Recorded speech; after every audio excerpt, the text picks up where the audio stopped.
To the town board meeting, this last meeting of the month. Please rise for the Pledge of Allegiance.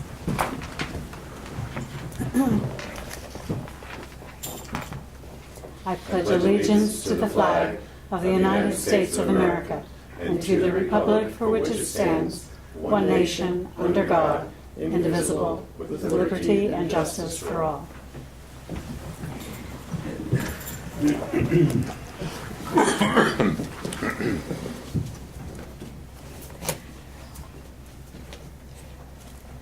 So before beginning with the agenda items, I'd like to first thank the staff for their willingness to roll with the punches during that storm, and thank the people here who work for the highway department for coping with the storm. That was a highly touted storm that didn't hit us as hard as we expected, and we're all very grateful. We did close Town Hall on Tuesday, so we were prepared given the governor's declaration of statewide emergency and the county emergency situation that we thought it would be the better part of valor to stay home on Tuesday. As it turned out, we probably could have come in at noon, but we took the day. So thank you, gentlemen, for your work on the roads. And if we could start with that topic, because it's so important that residents understand what goes on and how difficult a job it is in the face of a storm like that, and like others that may come our way before this winter is over. Typically, I have an occasional call from a resident who feels that we haven't been timely enough with the plowing, or there might be a complaint about something that has happened with the plowing. And I was talking with our highway superintendent about it 2 weeks ago before this storm, and she was describing the ice storm that happened. I don't know if you remember, it was a Sunday night. I'm sure you gentlemen who plow the roads remember.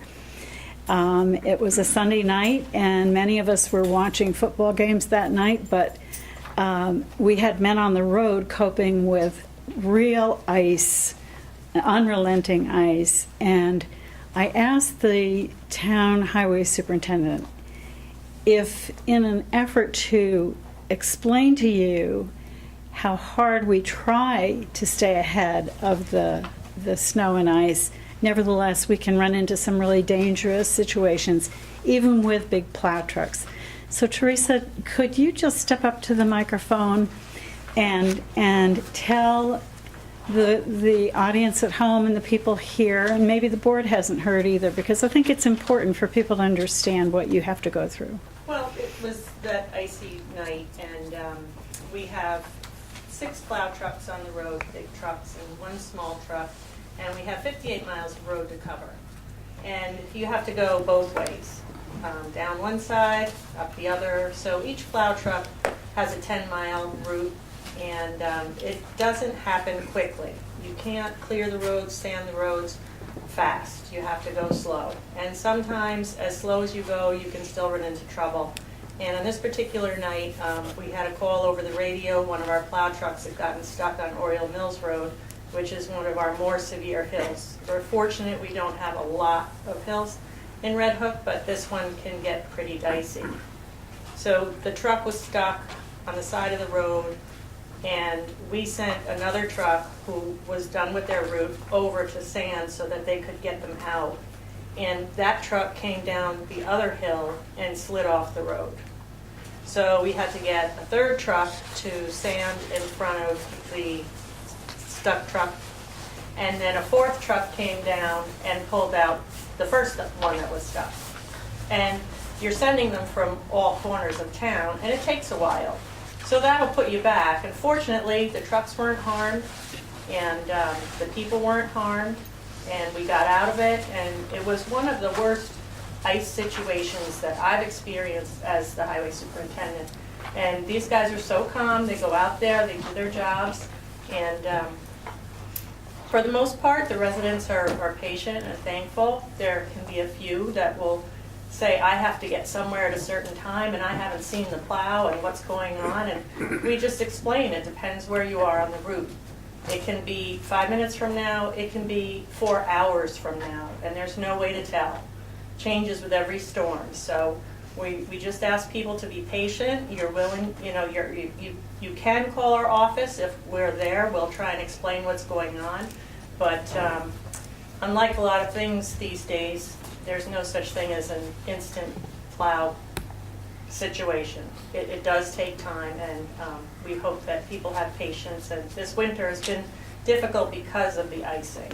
So, Thank you. I really questions? appreciate that. Does the board have any questions? Did you understand? No, that? you did a great job, crew. thank you. And how is that molasses additive working? Oh, it works great. And the other thing you have to remember is these guys, they'll work through the night. They'll go home, and you know what they have to do? Dig out their driveway. Just like everybody else in Red Hook. And chances are they might have plowed themselves in. So, thank you. Thank you very much, Teresa. I really appreciate that. And I'm sure that the people who are living in the town and villages also appreciate knowing that it's not all rosy just because you're in a big truck. So thank you very much for that. I don't really have any announcements other than to say that we are probably almost a little more than halfway through our shared services, Dutchess County Shared Services grant with the 2 villages. And we had last week in the village of Tivoli the 3rd public meeting, which I am happy to say every single one of the town board members attended. And there were members of the Village of Red Hook there and members of the Village of Tivoli board there.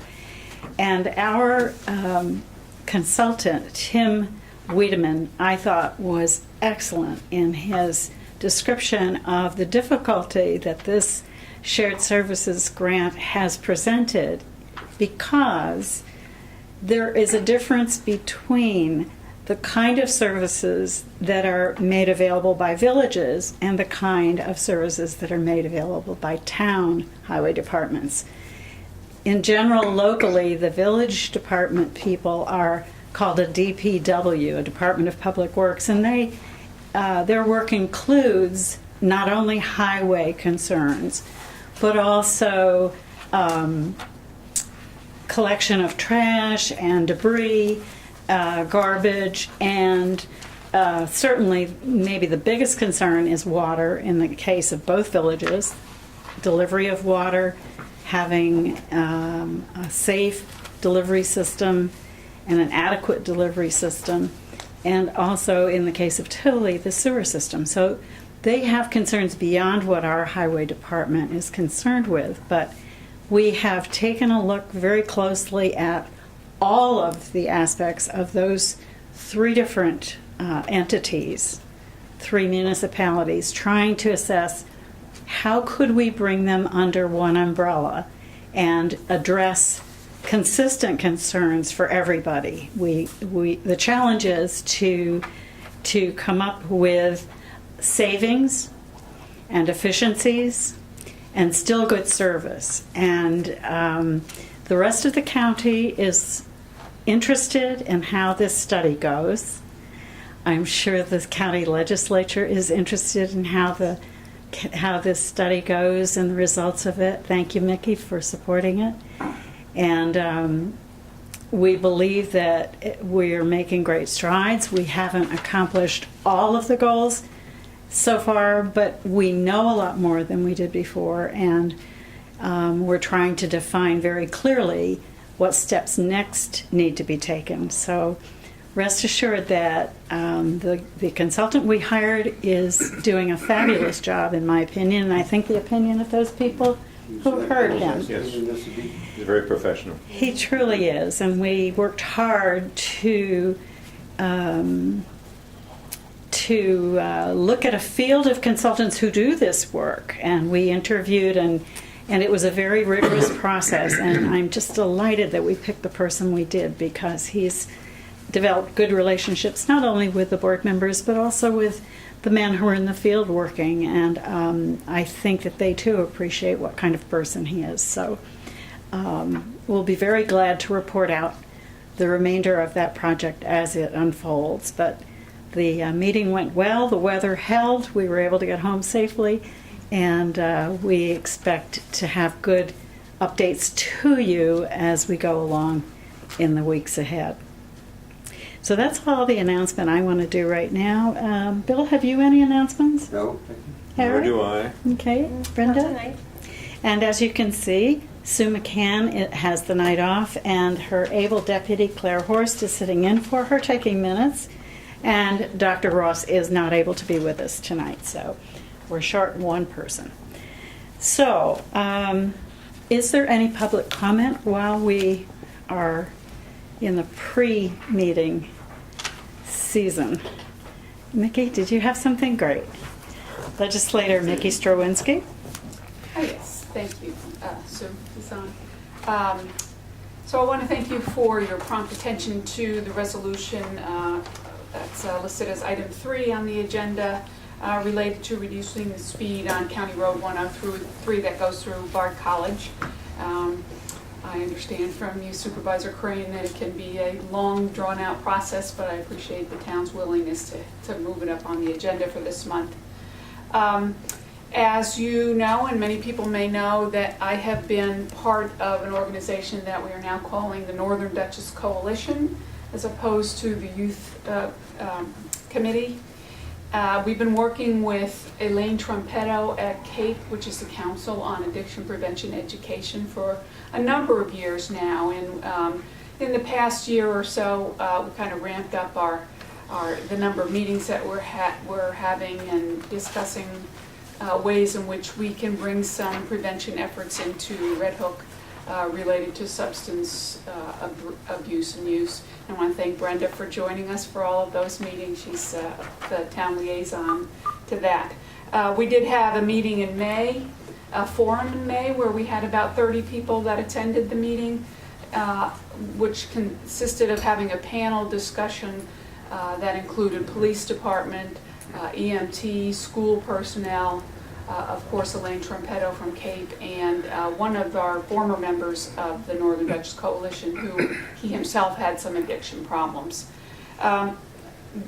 This month we had another forum, and we were going to try and solicit members to the coalition, and it would have been various stakeholders from the business community, from our faith-based organizations, government, and a number of different civic groups like the Boy Scouts and Girl Scouts. And the Northern Dutchess Coalition has been a core group of about 7, and we came up with some short-term goals, trying to get an Narcotics Anonymous meeting here, asking the library to get a lending library on addiction prevention and things of that nature. And our long-term goal was to get a community center in Red Hook. At this meeting in January, it was announced that our long-term goal, through the generosity of Dr. George Borelli, is going to be met as he is purchasing the Northern Dutchess Christian Academy building for the purpose of a community center in Red Hook. So we're really excited about that. He's brought together a wonderful team of board members, including Rose Ryder, Chris Close, Kelly Mosier, and Dawn Morrison.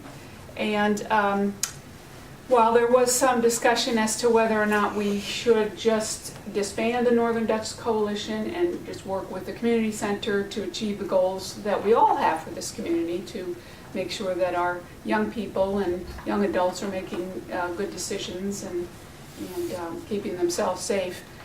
We're going to continue meeting with the Northern Dutchess Coalition and working closely with the community center to bring programming and other kinds of events there. So it's really exciting, and we can't thank Dr. Borelli enough.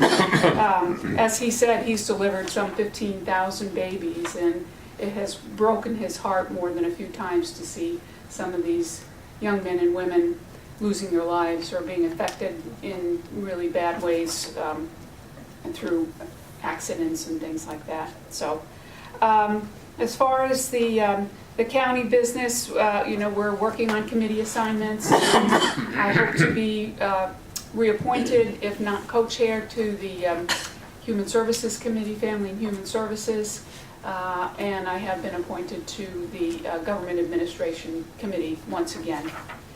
The county will be having a presentation tomorrow night, this won't get to our people at home, on the progress they've made in designing the Dutchess County Jail complex and what that might look like with regard to not only providing incarceration to the inmates, but also programming and transitioning services. So that'll be an interesting thing to report on. The Northern Betches Alliance, which I'm part of, is having its annual breakfast next Wednesday, the 4th. And it's always a real nice event at the Beekman Arms. It starts early in the morning, around 7-ish. And our Bard College will be getting an award for contributions to community. So I'd be really glad to not only be there as a representative of the county, but as a proud employee of Bard College. So, thank you. Great, thank you, Mickey. And congratulations to Bard College for that award. Well deserved. And I also wanted to mention, you made me think about it, today, this afternoon, was the retirement party for a wonderful employee of Dutchess County Planning, who is Nola Hooper, who is retiring. And those of you who have been following the work that we have been doing in land preservation will remember that Nola was on board with our very first discussions of conserving, preserving space, our open space plan, and attended almost every single agriculture, and it ultimately became an open space, ag and open space committee back when that committee was first formed and chaired by Woody Close. And she was there every single time there was a meeting. There were a lot of them. She is singularly responsible for the organization that went into looking at Red Hook from the point of view of where are our important land masses to conserve farming. And so I was able to get down there today, this afternoon, to wish her well, to thank her on our behalf. And if any of you should have the opportunity to call her or see her, wish her well. She is moving to be with her family in Seattle. So we are not only losing a friend in the profession, but losing a friend locally. So, however, I learned that her daughter lives in Red Hook, and so we're going to be keeping an eye on the next generation. So join me in wishing Nola Hooper well. Any other public comment? Okay, we have an important discussion tonight listed first, which is to discuss the options available to us from our Marshall and Sterling Healthcare broker. And with us is Minnie McCombs tonight. Thank you, Minnie, for coming. Tell Brad I'm sorry we missed him. And you will discuss with us and help the staff that are here understand the options that you are recommending. Thanks very much. By way of disclosure, Bill O'Neill and I met with Minnie and Brad Palmater last week, and we did hear pieces of this presentation, but we wanted it to be public and wanted all of you to understand the difficult choices we have in providing healthcare benefits to our employees. So, welcome. Thank you. As Sue mentioned, I'm Minnie from Marshall and Sterling. I'm here to represent for the town's insurance. We have the CDPHP health insurance that's renewing as of March 1st. Unfortunately, there's been some changes with CDPHP. Not only have they retired 28 plans that are available in the Hudson Valley, but they've also advised that the employers can no longer fund the deductible in more than 50%, which causes a problem because you're not able to offer the same benefits that you're currently offering. So on the handouts that I gave you, there's a comparison within the folder, and you'll find on the very first page in the green column is your current plan.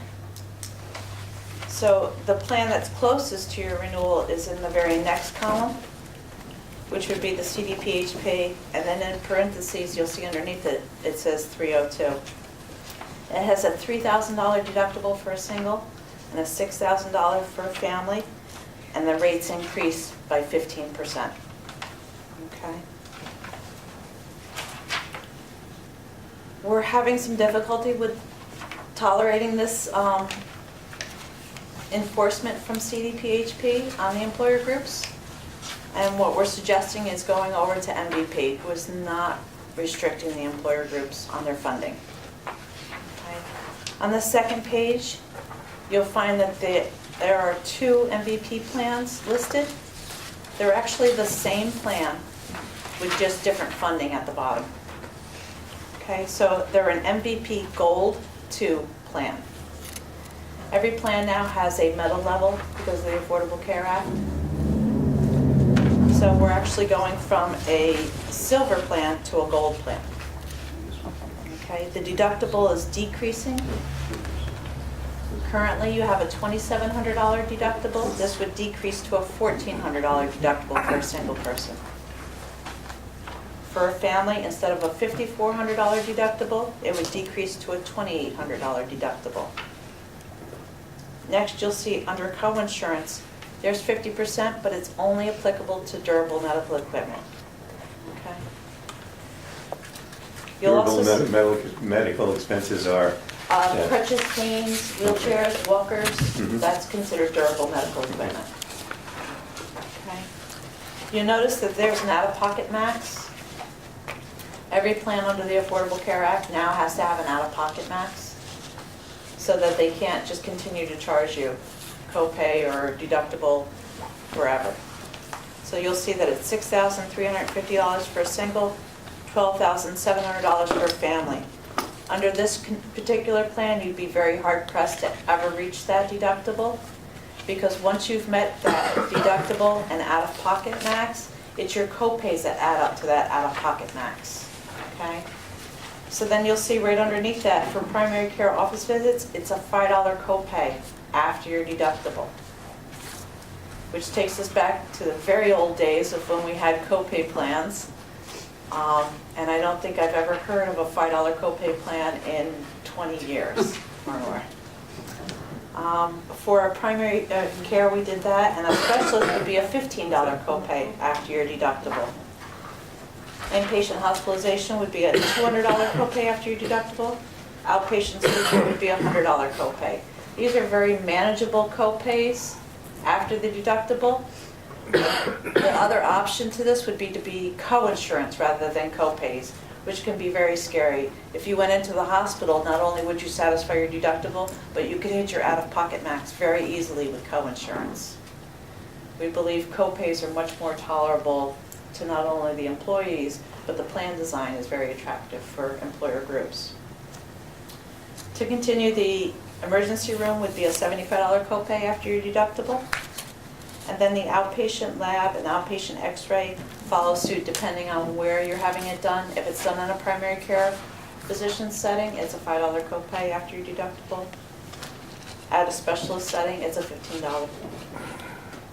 You'll also see under the prescriptions, it's integrated with your deductible, which means that those prescriptions are going to go towards your deductible until the deductible is satisfied, and then they'll turn into those copays. So $5 you'll see for Tier 1. Tier 1s are usually your generics. Tier 2 are your brand name drugs on their preferred list, and that would be a $15 copay. And Tier 3, which are your highest tier drugs, specialty drugs, compound drugs, those would be a $25 copay after your deductible. It's credible coverage for anybody who's over the age of 65 that's still actively working. And we also list the AM Best rating, and MVP has an AM Best rating of B+. Now you'll see down below that the rates do increase 23% over your current rates, and that's a little bit of a pill to swallow.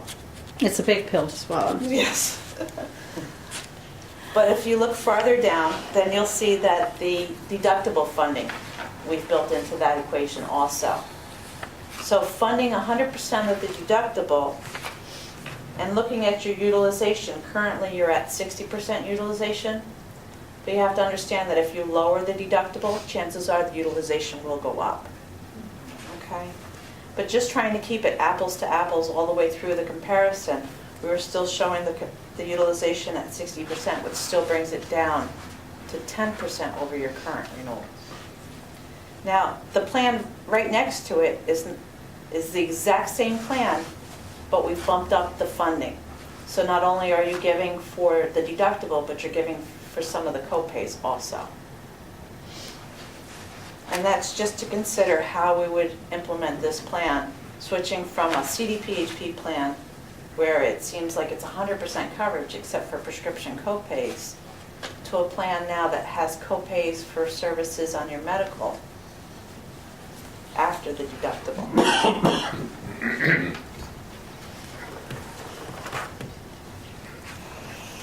Do we have questions about that plan?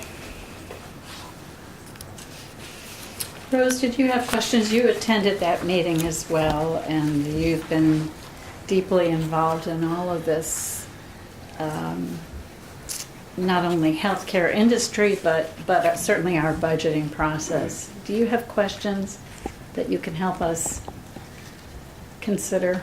Well, I think we should definitely be assured now of the numbers that we're looking at. So we're looking at if we're looking at the the plan in the furthest right-hand column. If we look at that, Is that the one? We're looking at the middle one, I thought we were looking at the middle The column. middle one. Rose. This very Okay. last one, I think she's looking at. Yeah. The No, but MVP. I'm- But you're talking about the middle What you one. were talking about was the middle column. I was talking about the one right next to it, so this is the MVP Gold 2 Yeah. with 100% of the funding. that was the So, last one that you were talking about, right? The This one Yeah. is where I read down completely. Yeah. Yes. Right, and then you were. And then the last one that I talked about was where it shows in excess of 100% of the Right. deductible, where it's showing $2,400 for a single person Mm-hmm, and $4,800 for everyone else enrolled, more than a single person. That's giving them $1,400 for their deductible and then an additional $1,000 towards co-pays after the deductible. And then for the family, it's giving them their $2,800 for their deductible, an additional $2,000 for co-pays. I have a question. Okay, Mindy. it shows, here, it shows $1,400, right? Correct. Okay. Now, where's the copay number? The co-pays are up here. Oh, okay. All right, okay. So this is funding only at 100% of the deductible, Oh, okay. okay? This one's in excess of 100% of the deductible. So it's Giving larger. additional money Yeah. towards the co-pays. Okay. Haven't we funding of deductible now? Are we at 100% now? Yes, you are at 100% now, No, I but think CDPHP will not allow. it was 90%. I'm sorry, it is 90, you are correct. I do have a question. So once you get past the deductible and you're responsible for the co-pays, you continue to pay co-pays, say you're a family, Yes, until you reach $12,700? you'd be very hard pressed to have that happen, but yes. So that would be the responsibility of, If we were doing just this plan, it would be the employees after the deductible. The employees would pay the co-pays. and how does that compare to what they're paying now? Right now, they're only paying co-pays on pharmacy because of the plan design. MVP doesn't offer a plan. In fact, no carrier offers a plan with 100% co-insurance after the deductible. It's either 20% co-insurance, 10% co-insurance, or co-pays. So CDPHP is the only one that offers that plan, which was right next to it, where it has your $3,000 and then it's covered at 100% afterwards. But they won't allow the employer to fund 100% of the deductible. Didn't we run into that Or even- situation So a few years back where they MVP did. wanted Yeah, to do but then that. didn't the town end up putting it on another card? We split it up. Hmm. Yep, CDPHP. If they find out, then I'm not your broker anymore. So I'd like to be your broker. And it's not like any other broker could do it for you either. If they find out that you're funding more than 100%, the brokers are out. So it's actually coming down on the brokers even if the employer goes against what we're telling them that CDPHP is restricting. And we, as the broker community, have filed a complaint with the Department of Insurance. Unfortunately, we haven't received a response yet. So basically, they withdraw the insurance from us, if that was the case. But it's a way of saying You would that. think that they would come back to the employer and say, you're funding more than 100% and you're out, but instead they're kicking the broker out. And we're here to advise you the best that we can for all plans, and although I would love for you to stay with CDPHP, it goes against their requirements, their restrictions of saying you can't fund more than 50%, and I know that that doesn't set well with how we currently fund the employees. So we're trying to come up with an option. So they're funding 100%, but it's half the amount that was funded before. Right, because the deductibles are lower. Right, instead of it being $2,700 for your deductible, now it's going to be $1,400 for your deductible. Right, for the town's portion, but in essence, it increases the amount that the employee has to pay if they go through that $2,700 It's deductible. confusing deductible During with the premiums. deductible. No, No, the What deductible part, includes between now what and the employee has to pay, yeah. During that deductible period. Right, if you're currently going through your deductible, chances are you're going to go through your deductible on this plan because the deductibles are lower. But it would. But it's co-pays afterwards, it's a The thing $5. is, the employee has to start to pay immediately in the deductible. After the It goes into deductible. the deductible, or after the After the deductible. deductible. well, the other plan, you had an out-of-pocket, say it was $500. Now you could potentially have an out-of-pocket as the employee for $12,700. Yeah, but you'd be very hard pressed because you'd have to go inpatient. Even inpatient is only a $200 copay. But before, once we got past that $500, we didn't have to pay anymore. Now we have to pay until we get to the $12,700. Correct. That's the difference in the lower deductible. Yep. Okay, I just wanted. And the plan design. I wish that MVP had a plan design where it was 100% coverage after the deductible. Then that would be a no-brainer. We'd go with that plan because that's the plan we all like. We don't want to have co-pays or co-insurance on our medical services after our deductible. We've paid a ton of deductible, but unfortunately, they don't have those plan designs. CDPHP is the only one that does have that plan design left out of the 8 plans that they have left in the Hudson Valley. And it's a 15% increase, and they won't let the employer fund more than 50%. So you'd be on the hook for 50% of that. You'd be on the hook for $1,500 of that $3,000, $6,000 plan. Or as a family, you'd be on the hook for $3,000 because the employer wouldn't be able to fund more than $3,000 towards the family. So looking at it that way, I don't want the CDPHP plan for you because that's $3,000 that you'd have to come up with because the town wouldn't be able to fund more than $3,000 of your family deductible. If you went through your first 3,000, you're Right. responsible for the next 3,000. Right. We're now, And it would go towards everything, your prescriptions, your medical, your doctors, your hospitals, everything. It's not just pharmacy services because you hadn't satisfied your deductible yet. Whereas on the MVP plan, if the town funded 100% of the deductible, then it would just be small co-pays afterwards. I mean, $200 is still nothing to shake a stick at, but how often do you go inpatient in the hospital? That's the $200, that's the biggest ticket item. so it's per for copay. incident. Yes. Yep. I go to the primary care because I'm sick, $5 copay. Not so bad. I like a $5 copay, actually. That's after the deductible. After the deductible. If you go for your well exam, it's still covered at 100%, so it doesn't cost you anything.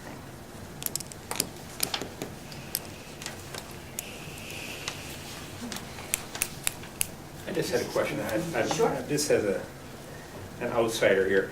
When I look at the column that you went through, just to help me understand, you have the single plan rate, $536.70. Yeah. Okay, and so on.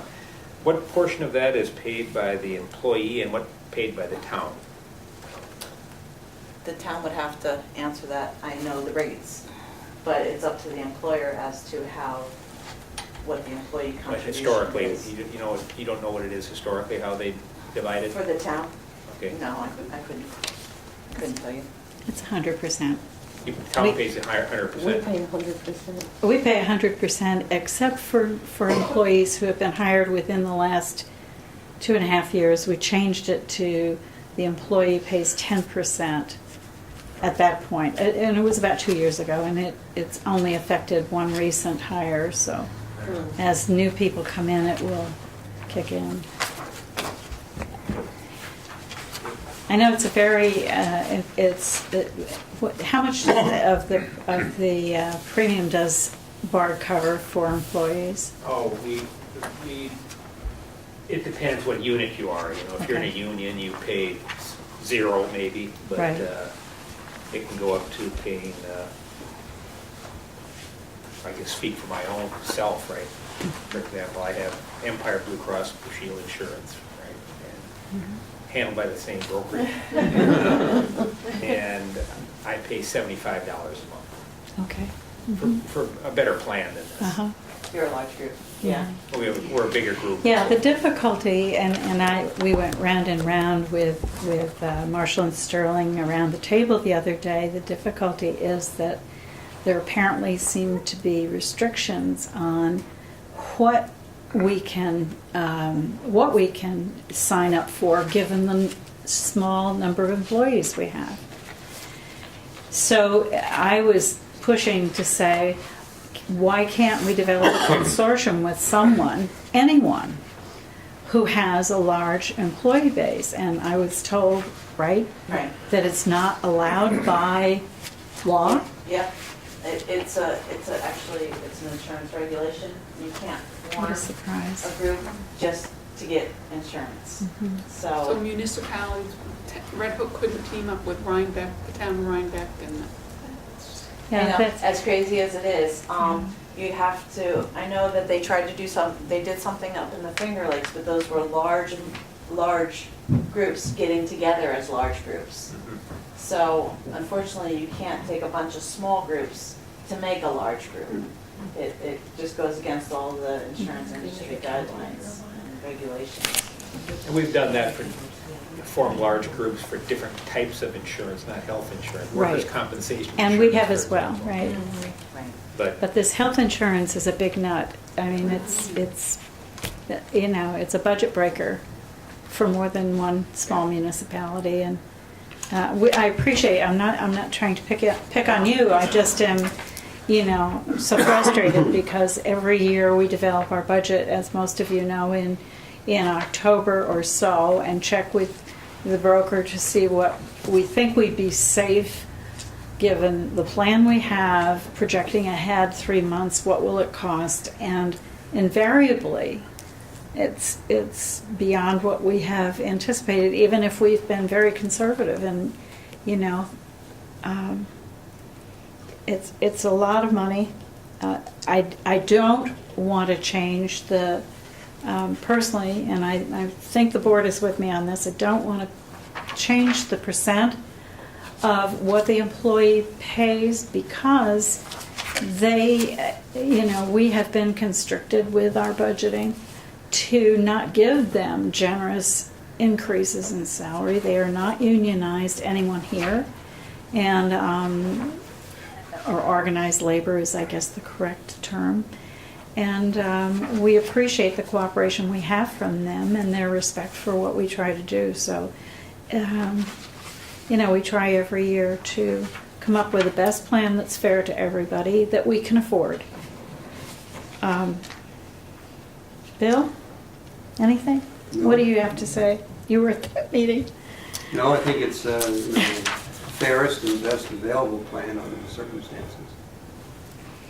We're not in the business, Here's the thing. There is no insurance agent up here in the business, and the town of Red Hook has been with you and Brad for a long time Yeah. and counted on you for your best advice. And I don't believe any of the employees have been let down. I think that they have been confused sometimes, as we all are, by these various configurations of payments. But many, we appreciate your responsiveness when we call you. One of the employees has a problem, you immediately get back to us. It's been good service, and I think the employees here will agree with that. So, shall we vote by? Can I ask just one question? Yes, of course. Is this, the rates, is this such a small group, is this a community It's rate? community rated, Okay. yes. Yep, less than 50 employees, they're community rated. Actually, next year it'll bump up to 100, so anybody that has an employer group that has less than 100 will now be joined into the community rating.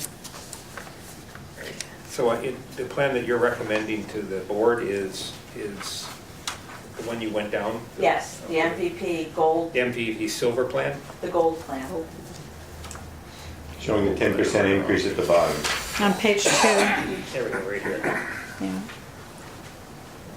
So that shows an overall increase of 10% over last year? Right, and that's just basing it on the 60% utilization. It actually, because the deductible comes down, chances are that the utilization will go higher, but their utilization runs pretty well. 60% is kind of unheard of for a municipality. They tend to be a little bit higher.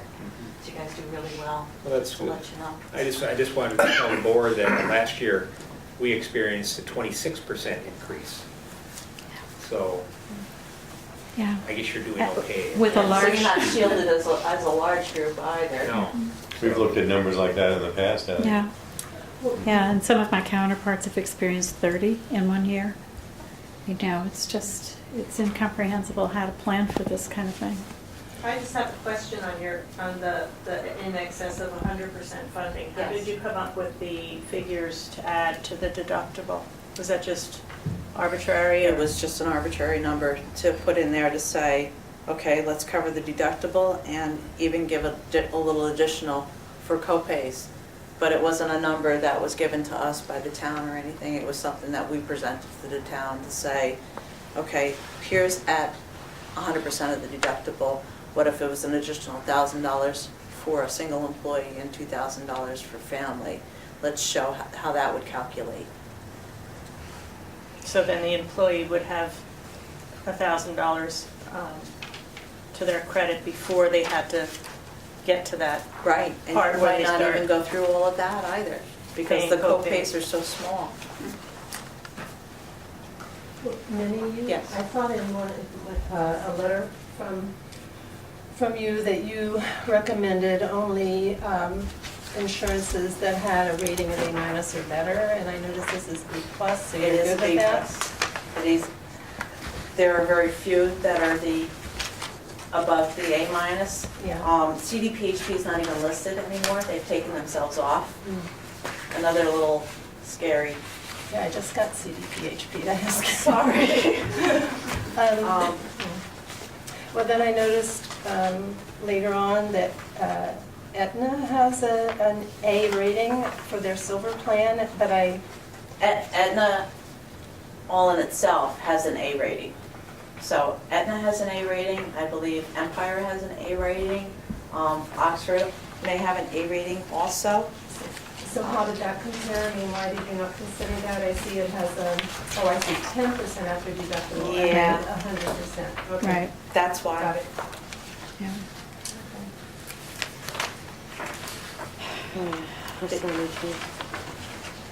They do also offer a plan that has co-pays afterwards, but those co-pays are $50 to go to the primary care physician, $75 to go to your specialist, $1,000 to go inpatient. That's painful. The A rating is not based on the cost, it's based on the Right. service.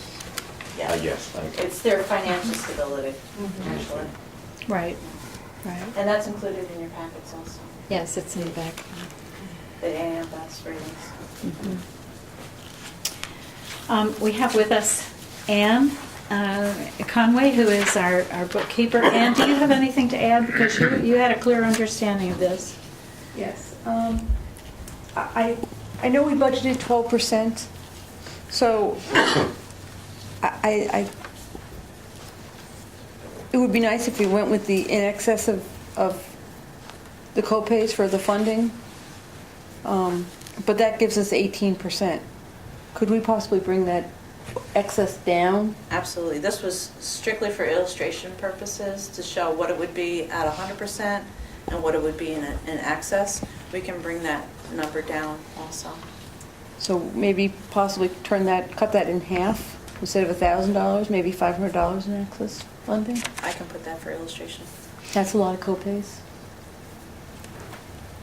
And we put 12% increase in the budget. We did. So what you're suggesting We did. is that we adjust this plan to come out at 12%. Well, I don't think cutting the deductible in half is going to bring us all the way down to 12. It'd probably bring us closer to 15. Mm-hmm. But you could also adjust it to 12, couldn't you? To make it come out to 12? Yes. Probably. Mhm. I don't understand what you're doing. This number here. It has to do with the question I brought up before. Mm-hmm. This figure in the last column is $2,400. Yes. So you're funding $1,000 beyond the $1,400, say, for an individual. The town is taking on that excess funding. If you took that $1,000 and made it $500 instead, what then would be the result of the percentage? You know, would it be 18%? Would it be 15%? Would it be 14%? What that does is it gives a little bit more to the employee in the form of they could have $500 more in co-pays before it actually goes into their, you know, coming out of their pocket, which some people will burn right through. Yes. But others may not get to that point. So Yes. it's a little bit of the gamble that you're taking, the same as getting the 60% back. But it's a little more security for the employee, knowing that, okay, got a lower deductible, it is aggregate, so it involves everyone in my family. Correct. But I have a little bit of a cushion Right. after that happens. So that's just a question. Yeah. And was the 60% utilization, that's historically what it is, or? Yes, actually, the town runs really well with their HRA, believe it or not, better than most municipalities. Most municipalities run between 75 to 90%. So they run rather high. So And ours give is, yourselves a really big hand. ours is 60, did you say? 60, yeah. And we're even projecting for your run-out period. So currently, and it's very small at the bottom, that you'll see. We don't build the HRA fees into it either. So currently, CDPHP charges you $3.75 per employee per month to administer it. Which the employees really like because it's integrated. There's no more matching up the doctor's bill and your explanation of benefits and then pulling out a debit card and making sure that you pay the doctor. It's all integrated. So the only time they use that debit card is at the pharmacy. MVP also offers that now. So it's not like we're taking this huge giant step backwards and having to go back and being all accountants at home in order to figure out our medical bills at the end of the day. And I also included that in each folder to show that MVP offers it. It is $7.25 per employee per month though. So the cost is a little higher, but there is that ease of integration where the employee will only need to use that card at the pharmacy again.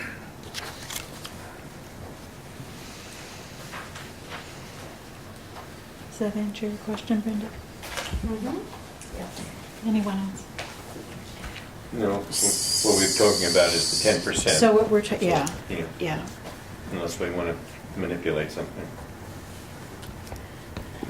So you're suggesting, Anne, that we have them work with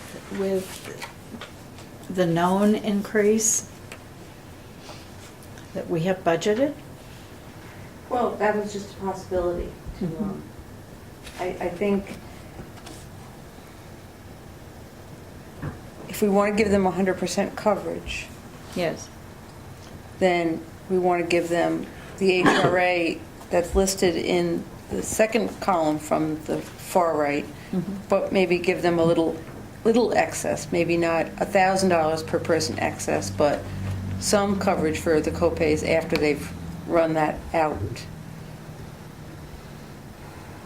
In other words, increase that number till the statistics suggest it would be a 12% increase in premium. Thereabouts. Isn't that getting pretty close though, because we hadn't figured on the cost, the fee for the MVP. Exactly, yeah. So I mean, we were looking at 10% because it was going to be much more than 10% by the time the town paid for all the costs. Right, that's true. Doesn't that budgeted premium also take into account the dental, that we didn't separate? We didn't have a separate amount of. Is the dental included in this, Meg? The dental is behind the medical comparison, it was here. Yes. It says, The dental is increasing, excuse me for a second. Oh, this is nice.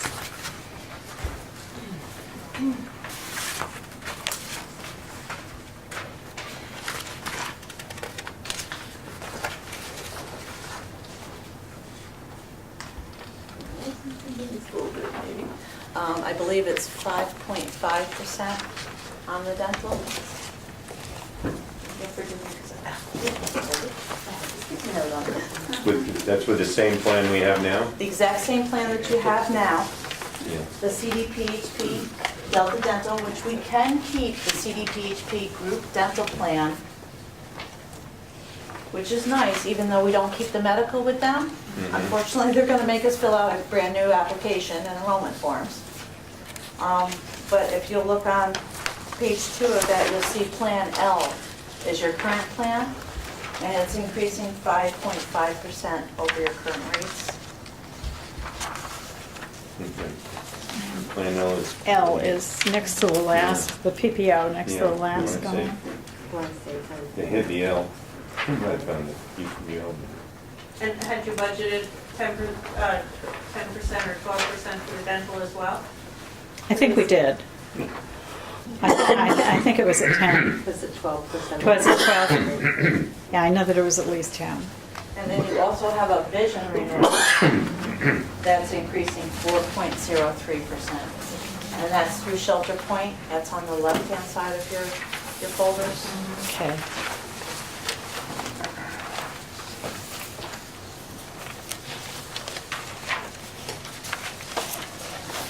Is that a new plan?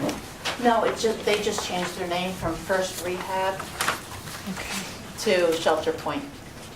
What about the coverage? The coverage is exactly the same, just a different name. Which we lost a couple The of bucks. renewal rates went up a Did. bit, Yeah, for glasses and about contacts. $1 for From the families. last change that we made? Going through Yeah, First Rehab now? Yeah, now we only. The original vision plan that we had had for a few years was much more robust. I think it was because it was built into the medical plan, right? I don't know what the I think the reason was. vision used to be built into the medical. When we were with MVP, it used to be, they would give you 80% up to $160 max for eyewear. CDPHP would only give you $75 towards eyewear. So that wasn't a great benefit. No. And when you partner it with a high deductible, you're just applying that $75 towards your deductible. Think they So are? it doesn't make a lot of sense to I don't think they are. include that No, in it's your a- plan. it's a- They don't It's an offer that overall. anymore, which is good because we don't want it on a high deductible anyway. 12%. So that's when we put that First Rehab Vision in. It's a standalone vision plan. But the only problem with the high deductibles, these guys that don't meet the deductible don't end up having to pay for it. It's all covered. Yeah, they don't offer it as a rider on the medical plan. Just, you know, everything just keeps being more So- money out of their pocket. So, Minnie, the vision is a separate plan. Yes. Employees will decide yes, they want it, or no, they don't want it. Correct. And we will fill out separate paperwork on the vision plan and the dental plan Yes. The vision plan's On already each- up and running, so anybody who's enrolled in it, can stay in it. and if you want to keep it as the town offering it to the employees, then there's nothing that needs to be done unless somebody wants to. Except that either the town join pays slightly more for the renewal. Okay. you, and the same thing with the dental. Yeah, that renewal increase is not No, it unusual. sounds- That's surprising, I actually. know. I should Okay. start with that to make everybody. Well, I'm hunting for good news here. Well, I can't really see the difference in the income, what change there is in the premium. How is that shown here? Right, because this is only the new year. I'm sorry. Oh, okay. Vision was currently. Yeah. He's looking for the Oh, I the saw that, dental. but I was trying to figure it out with the because I don't dental. Oh, have Rates dental. for the previous dental. I'm sorry, I had two Yeah. conversations going. So these are the new rates for the 2015 dental. Yeah, Sorry that I don't have the rates for your current dental. so we don't know what the increase is. The increase is 5.5% Oh, over your okay. current rates. And you're telling us that, but I don't see that here anywhere. Okay, that's all right. This 12. Okay. And what about on these other charges about summary plan description, 400 per, and what is all that? So you'll have to pay a $100 initiation setup fee with MVP. Per employee. Nope, just, yes, setup fee. Next year, if we renew and stay with MVP, it would be a renewal fee, okay? How There's a much would that be? $400, I'm sorry, How much would that be? The renewal fee? $100, 100. yes, Okay, so it's 100 this year, 100 next year, and every year Correct. thereafter if we stay. Okay. Correct. Okay. all right? They should be providing you a summary plan description, and that would be a $40 charge. And then the other two are optional. When you need an amendment to your summary plan description, it would be $150. And discrimination testing, probably not needed here. It's more done in the corporate world for high dollar paid employees to make sure you're not discriminating against low dollar employees. That's what the discrimination There are testing no is. high-dollar employees here. We really got a discussion for municipalities. It's more for corporate. That was very, very subtle on you, but thank you. We're not talking to Wall Street. But the discrimination testing, if you ask MVP to do it, that would be $175 per test. So that's probably $500 one time, and then $7.25 per employee per month. Yes.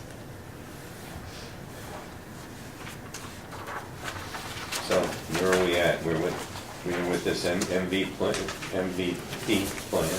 It looks like we're talking Shows it. then about the realistic, if we all agree that we want to continue with the same coverage that the employees have had, right?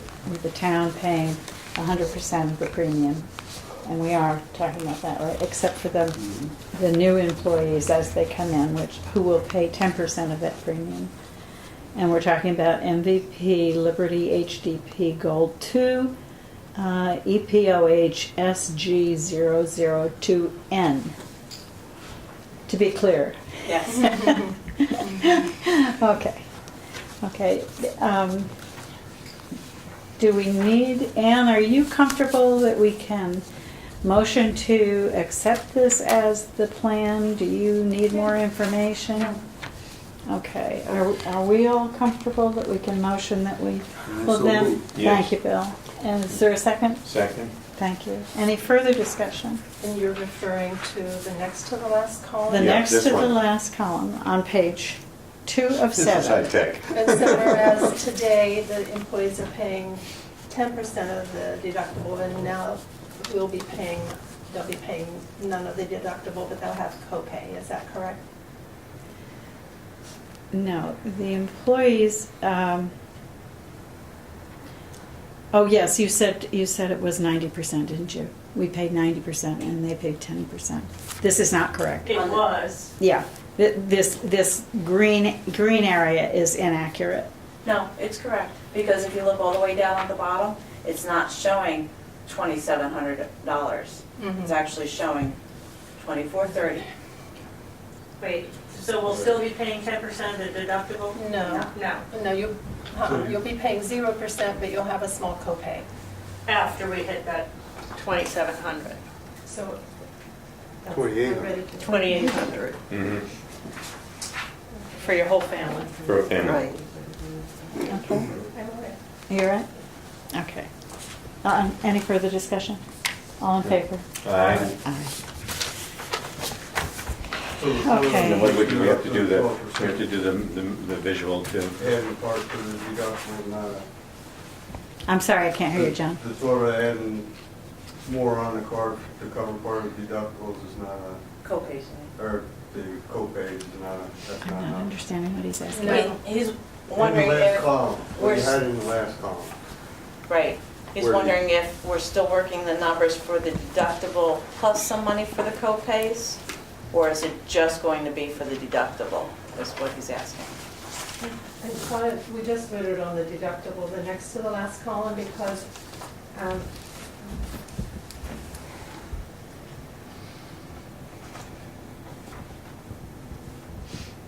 We're basing on that and what we can afford. It's kind of I a, mean, but also, if we did it the previous way, the employee family would would have to pay perhaps $280 on deductible. But then Yeah, no but everything's co-pays. covered until you hit that 5460. You don't have a You have until you to get go. that last 280. Yeah. So for a lot of the guys, you know, it's just more money, you know, I don't know what he's referring to. This so I don't plan- know how to talk about Starts out of pocket at $2,700 numbers. or $2,800. they would like this number. The other to be closer to plan, that one. The whole year, you were Otherwise, only they're responsible just for And that's what 10% of the changes the premium. deductible, which if you had a family was $500 out of pocket for the entire 560. year, $560. So here, there's a potential for, you know, an increasing amount out of pocket depending on how much medical you need, medical attention. That's the difference. There's a smaller deductible, but then it hits the employee's pocket right away, and it can go up until $12,000.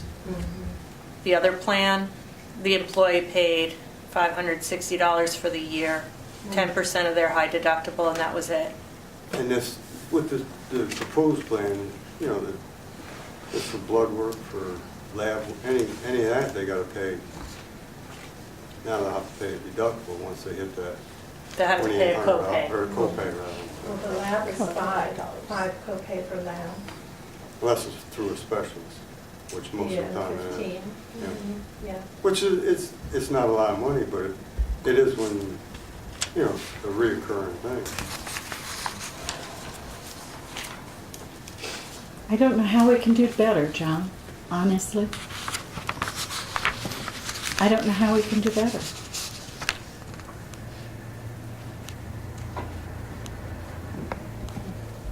And there are just so many ways to.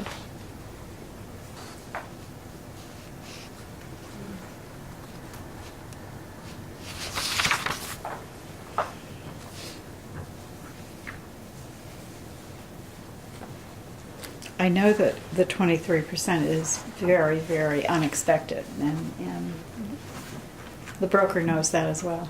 Knows that I felt that way. And I'm not holding you personally responsible, by the way. I know, I'm just the bearer of bad news. Year after year, it seems, with insurance. You say you protested that decision. Would that have any impact on this? CDPHC. Yeah. We filed the complaint, we haven't received a Yeah. response back from the state yet. And you're not likely to? Not likely to. This took effect as of January 1st, so all small groups are having to comply with that or not be with CDPHC. So that was our issue. In the private sector, how many businesses of a size of less than 50 employees pay 100% of the premium? None, right? Yes. Yeah. Yeah, I just feel like, while I'm totally sympathetic that nobody wants to lose any money when it comes to medical costs, if I talk to my friends and talk to others, this is a very, very generous employee plan for medical care. It truly is. New employees who are coming in are going to receive less, so that when you retire, John, your replacement won't get what you got. And that's the way it's going to be. But I think you have worked hard to get this where it needs to be. And I don't know that we have any choices here, given all the work you've done in the background. So I would call the question. All in favor? Aye. Aye. Aye. Thank you. Do we have to vote on dental? as well? Now, is the dental a separate vote? Is the dental a separate decision, or can we just leave it in place? You can leave it Unless in we place, change it. Renew as is Okay. with the increase. I would move to leave the dental in place as is. And the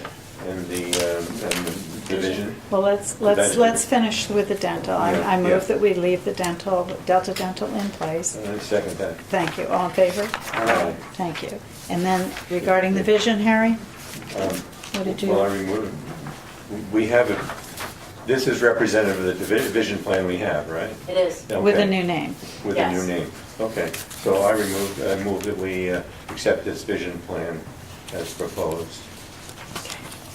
I second. Any further discussion? All in favor? Aye. Aye. Thank you. Okay, Minnie, Thank you. thank you very much. Tell Brad how much we missed him. I will. But we enjoyed many. Okay, let's move along. Is Jess Scott here? Hi, how are you, Jess? How are you doing, sir? Thank you for coming. Of course.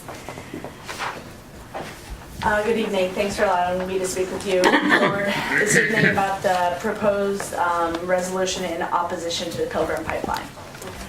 For those who don't know me, my name is Jess Scott, and I'm a member of the Rhinebeck Conservation Advisory Board, as well as a member of a group called Citizens for Local Power. Citizens for Local Power initially organized to oppose the takeover of Central Hudson by Fortis.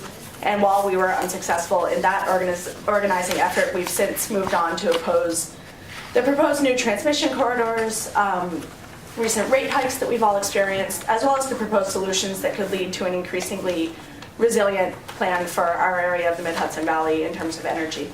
I'll touch on one of these solutions towards the end, as we like to be positively oriented.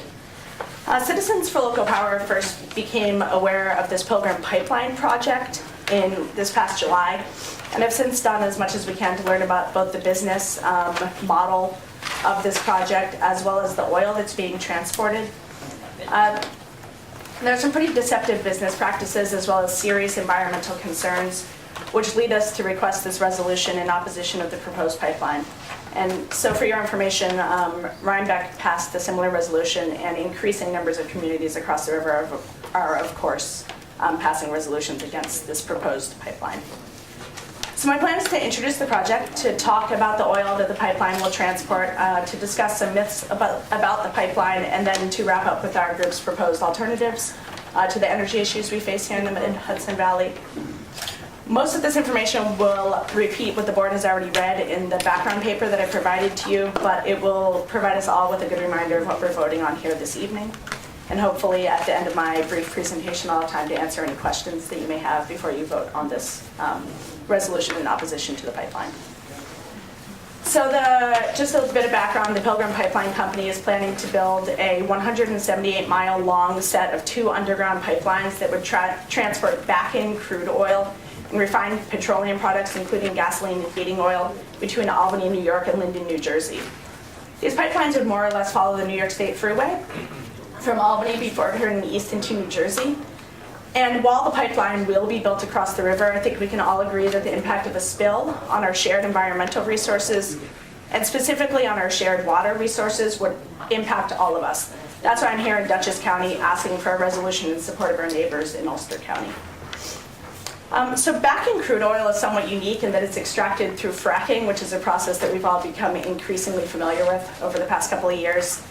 And back-in crude oil production really started to take off in 2007, which is why we've seen an absolutely enormous growth in New York in the volume of crude oil transported by rail and barge. And I wanted to just give you a sense of how big this growth is. In 2008, 9,500 carloads of crude oil were transported by rail in New York State. And this number increased to 234,000 carloads in 2012 and to 434,000 carloads in 2013, which is equivalent to about 300 million barrels of oil transported through our area in New York State. And this is feeding not just New York markets, but of course, booming demand from foreign markets as well. Backing crude oil has some unusual characteristics in comparison with other crude oils. It's more volatile because of certain geologic characteristics, but also because the process of fracking leaves more gas trapped in the oil. And so in consequence, we've seen some pretty deadly rail accidents that have almost all involved backing crude oil. These incidents spurred the Federal Pipeline and Hazardous Materials Safety Administration to issue a safety alert specifically about this particular volatility of backing crude oil. So the Pilgrim Company, as they propose to build this pipeline, makes a few claims about the benefits of the pipeline. And based on our research, the claims are questionable at best and fictional at worst. I'd like to go through a couple of those claims with you and just talk about what we're proposing to oppose here this evening. So the first claim is that the pipeline would be a safer mode of transporting crude oil than rail or barge. And the reality is that no matter how you transport this oil, they all carry risk, as we know. Actually, according to federal data, pipelines spill more oil per ton mile than do rail shipments, but have a lower incident of injuries and fatalities. The true safety risk of moving backing crude oil by pipeline may actually be underestimated because of the particular volatility, again, of backing crude. Another really important point is that rail and barge transport is not going to end if we were to build this pipeline. And there are two primary reasons for this. The first is that this proposed pipeline will only transport 140 million barrels of oil a year, and we transported 300 million barrels of oil last year alone. And exports from the East Coast for products made from backing crude, like gasoline and heating oil, are only going to increase. So this pipeline is adding capacity to what we already transport through our area, again, in New York State, not replacing capacity. On the safety question, it's important also to remember that the pipeline will be carrying highly flammable refined products, including gasoline in the other direction as well. So we have even more kind of safety concerns about transporting this particular sort of oil. So the second claim, and the one that concerns me most as a member kind of this community and of the Conservation Advisory Board, is that the pipeline will provide a more environmentally sound way of transporting petroleum products. And this is simply not true. As I mentioned, and I'd like to elaborate on a little bit, more oil has spilled per ton mile from pipelines than from rail. Pipeline operators reported 1,880 crude oil spills nationwide between 2003 and 2013, or about one incident every other day. Over that 10-year period, 44 million gallons of oil were spilled, fell in groundwater, surface water, farmland, woodland, and resulting in over $2.5 billion of property damage, and this is just from pipeline spills alone. One of the problems we have with pipelines is poor detection. And so we know pretty quickly when a train derails, but oftentimes the pipeline can leak for a long time before it's discovered. And it's often discovered by folks who live along the path of the pipeline.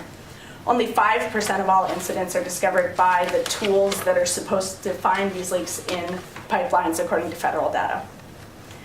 So the third claim that the pipeline company makes is that the pipeline will protect against fuel shortages and improve resilience, specifically in our area for energy. And while it's true that transport by pipeline is less likely to be disrupted by severe weather events than rail and barge, I would argue that there are far better ways of improving our community's resilience when it comes to energy than investing in long-term fossil fuel projects. It's important to remember that the gas shortages that we saw here in New York caused by Sandy were a function of power outages, not supply problems. And the governor has initiated a plan to address these issues, including statewide strategic fuel reserves, backup power generators to move gas when we face these large catastrophic weather events, which is a sensible response and a far better approach than investing in something that is locking us into fossil fuel infrastructure for 30 years or more.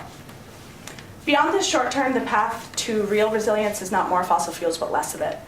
And I know we've talked about that here, and in terms of kind of the Hudson Valley Strategic Sustainability Plan, but a locally based clean energy economy holds the most promise for improving resilience and for fighting climate change, as well as for increasing our energy independence, lowering our costs, and keeping our energy dollars here at home rather than exporting them. So I'll end by suggesting an alternative, as I mentioned I would. Citizens for Local Power has been working to bring a program called Community Choice Aggregation to New York. which could give our communities greater control over our energy supply. It could allow us to invest our energy dollars locally in things like renewables or energy efficiency or demand-side management projects. This keeps our energy dollars here at home. And I'm happy to talk more about community choice aggregation at a later date with the board or to point you towards other resources. In fact, there's a big forum happening in Kingston this evening about this, as well as a forum tomorrow for municipal leaders about community choice aggregation. It's increasingly becoming a reality as are other solutions to address our energy needs. They're all within reach. We just need to reach for them. So in conclusion, I'm here to ask the board this evening to adopt a resolution in opposition to the pipeline. The pipeline, as I mentioned, will carry a particularly volatile type of oil, will lead to greater chance of spillage and leakage, will not replace, but instead will increase capacity for these shipments in New York, and is not a local resilient response to our energy needs. Please join us in supporting our neighbors across the river and helping to protect our shared environmental and particularly our shared water resources. Thank you, and I'm happy to try to answer any questions you may have. Though I tend to try to be pretty comprehensive. Go back to this community aggregation. Yeah. What's it called? Community choice aggregation. What's the theory of that? Yeah, it's a Community really choice interesting aggregation. model, and I can't talk about it nearly in detail as I would like, but I can give you a very brief kind of idea. What community choice aggregation does is it allows community members to get together, and rather than purchasing your energy from a distribution company, to go past that, to become able to buy energy directly from the wholesale market. So you would still have your energy distributed by Central Hudson, but you would be able to bid on different energy sources rather than having them do the bid and the purchase for you. This is allowed, it's implemented in 6 states and in lots of communities all across the country. And the reason that there are events happening this evening is because the founder of community choice aggregation has flown out from California to give a couple of presentations. He's been You a here. wind farm guy? No, because this isn't the same as looking at building your own renewable energy resources here. This is just a model of aggregating your purchasing power as a community or as a group of communities. But it has to do with electricity? It does, yeah, it has to do with electricity. Is this the electricity that's coming here competitively now, and people are coming to you saying, buy the electricity from us, it's cheaper? No, that all still goes through Central Hudson. Yes. So that, and your It's distribution delivered still by Central remains- Hudson, Yeah, but it's generated by various other it's people. not based on bulk purchasing power. Community choice aggregation is based on the bulk Okay. purchasing power of a community and its members. And it's not like the insurance deal. A bunch of communities can get together to have a greater purchasing power on That's the what I energy was just market. going to say. And that's actually the entire point of allowing for the legislation to pass in New York State and allowing for this model is so that, say, the entirety of Dutchess County or the entirety of Ulster County could have another option. If you chose to aggregate all of your buyers in this county, you can bid at a much more competitive rate, in fact, than Central Hudson can, and you're doing it for your own dollars. You're deciding how to control them. You don't even have to go for a greener mix if you don't want to. You can just go for a cheaper mix right now than what's provided by Central Hudson. Most communities find they save money, and those savings you can use however you'd like. You can reinvest them in local energy projects. You can do a lot with them. So it's another model. It gives us more options, more power over our energy supply. It's not the only solution, it's just one of many solutions that we've been talking about a lot lately. Yeah, we just received a letter on the Association of Towns letterhead, remember it was in our folder, and I think it had to do with that, and I said I would research that. Yeah, it's fascinating, and it's a really interesting alternative to what we currently do, and could be very effective in this area for reducing energy costs. And has nothing to do with the Millbrook pipeline, but is just an alternative to increasing in more fossil fuel infrastructure. I feel like I'm between a rock and a hard place, because I see those trains going by with car after car of crude oil. I know it's bulk and crude. I know it's dangerous, and it's going right through the town. And now we're talking about putting a pipeline there. Now the pipeline, in my mind, is probably better than the train. But what you're telling me, it's not in lieu of the train; it's in addition to the train. Precisely. And so now we have two flows of oil along the river, and a very dangerous oil at that. And one is more prone to leaking than the other, this new one that they're proposing. we find more leakages. I'm an EMT, so I very much understand that we have to keep an eye on our trains and our fatalities from that, and at the same time think about kind of the longevity of our environmental resources. Is any of it transported by tanker on our roadways? Oh, not on our roadways, no, it's Okay. all barge and rail, and it Okay. will continue to be all barge, rail, and now, in addition, another 140 million barrels by pipeline if this project gets approved. Each barge represents probably several trains, total trains. They're so much larger. It's an immense amount of oil in each barge, And it's fascinating. and they go by there a lot. There are some legal actions that can also be taken, which is not the space of Citizens for Local Power, but is the space of our neighbors and colleagues with Riverkeeper. And what they're waiting is for efforts like this to be effective, for efforts that towns pass resolutions saying, you know, we really don't want this project here. And when this becomes a legal challenge, that's when Riverkeeper and their team of lawyers step in to support all the work that the towns are doing already to say, hey, you know, this isn't how we're thinking about our energy future. So there's some backup when a legal question is asked, but this is really about towns stepping up and saying, you know, this isn't right for us. This isn't the solution that we're looking for. And although we're on the other side of the river, we are in the same Mid-Hudson region as our neighbors, and also subject to the same sustainability plan that the region developed, which does emphasize more focus on renewables, less on fossil fuels. So Definitely. what's the alternate to get the fuel to the point of use? It's a great question. At some point, it has to get from A to B. Or at some point, we replace the demand for that fuel with other forms of energy. But the process of the demand is probably to change, not to change the demand is going to take decades. It will take longer, though. The Clean Air Act just got changed, and the new laws have to be, each state has to come up with a plan to meet these new requirements by 2016. And so even from the federal level, you see a bit more of a push for energy efficiency and for different demand side reductions of our energy. And all that has to have an impact on the crude oil. In addition, natural gas, we talk about it as a bridge fuel, as that thing that fills the gap between crude oil and renewable energy. And Citizens for Local Power is not against natural gas as a bridge fuel, not at all, but as a bridge, not as the thing we invest in lieu of all other resources. What we are against is, again, the transport of this really dangerous type of fuel through our region.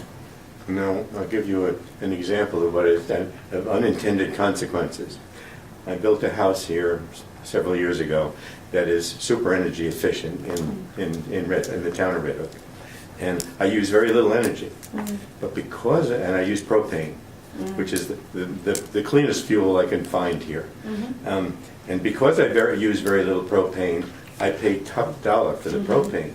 So the more you invest in your house, in your property, and the more efficient your property is, the more expensive the same fuel becomes. It's unfair. It's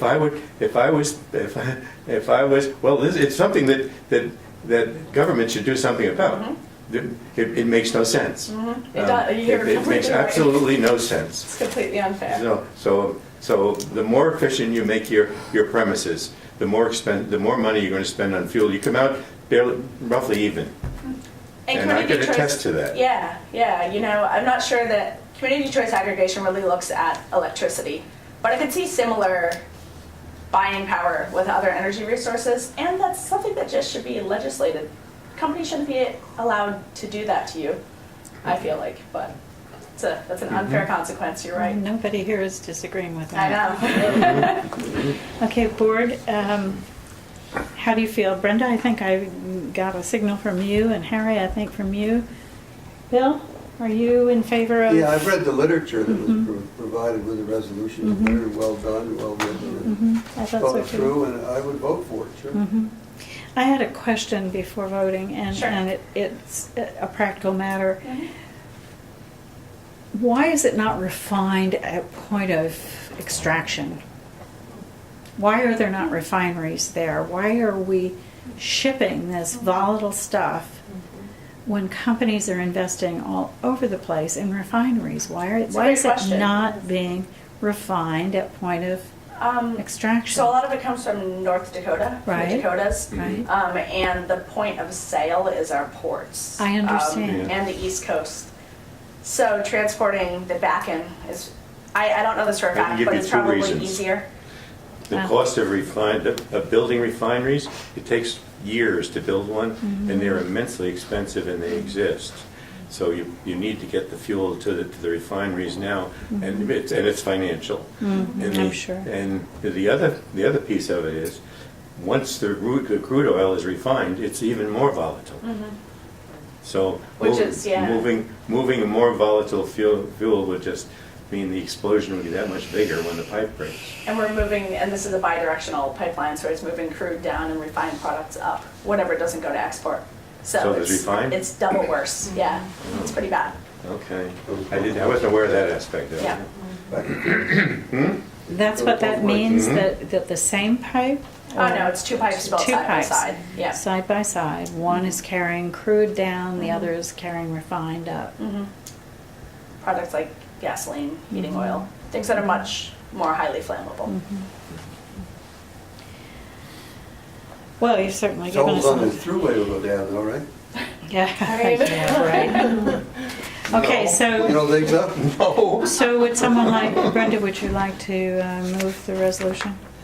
Sure. I would move that we adopt the resolution closing the building of the Pilgrim Pipeline.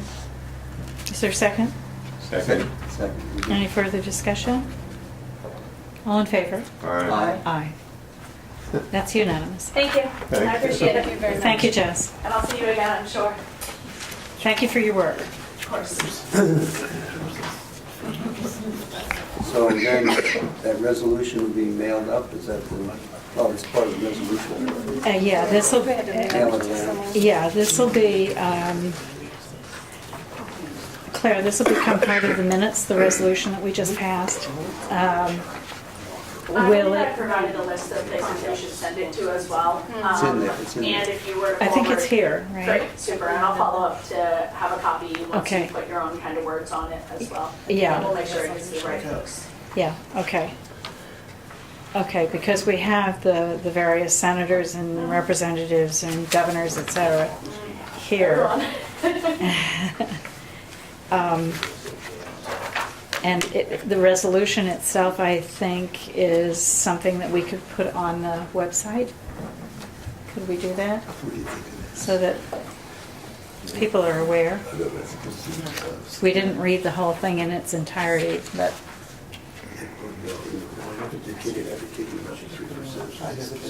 right, I would think that would be possible. Okay, Jess, thank you very much. Thanks, Sue. Thank you, Board, for your interest in this. Let's get on to the Annandale Road speed limit, which is of interest to everyone who's interested in reducing speed in some of our town roads, Annandale Road being one of them. Are you going to discuss that, or Jim, do you want to talk about that? Which one of you? I'll chime in if I need it. but- Yeah. We're pretty clear as to what it is you're asking. Again, thank you for moving this up to the agenda. As you know, County Road 103 runs directly through Bard College campus with college property on both sides of that road. There are some twists and dark areas and areas of the campus where students are crossing quite frequently. And currently, the speed limit on that road is 30 miles per hour. So what we're requesting is that the town submit an application to reduce that speed to 25 miles per hour along Annandale Road from 9G, the southernmost entrance to the college on Annandale Road, to the northernmost there across from Wales Back. And I believe that you have received the map, the resolution draft, if not in complete form now, and that the town will be completing the appropriate paperwork that will go then to the county and to the state, and I believe back to the county. And you might be able to clarify that for me, Sue, how that works. Thank you, Mickey, for creating the resolution, and I'm going to do better than that. I'm going to call on our highway superintendent to clarify how the speed limit request, the direction in which it travels from us to the county to the state, then from the state to the county and back to us. Is that right?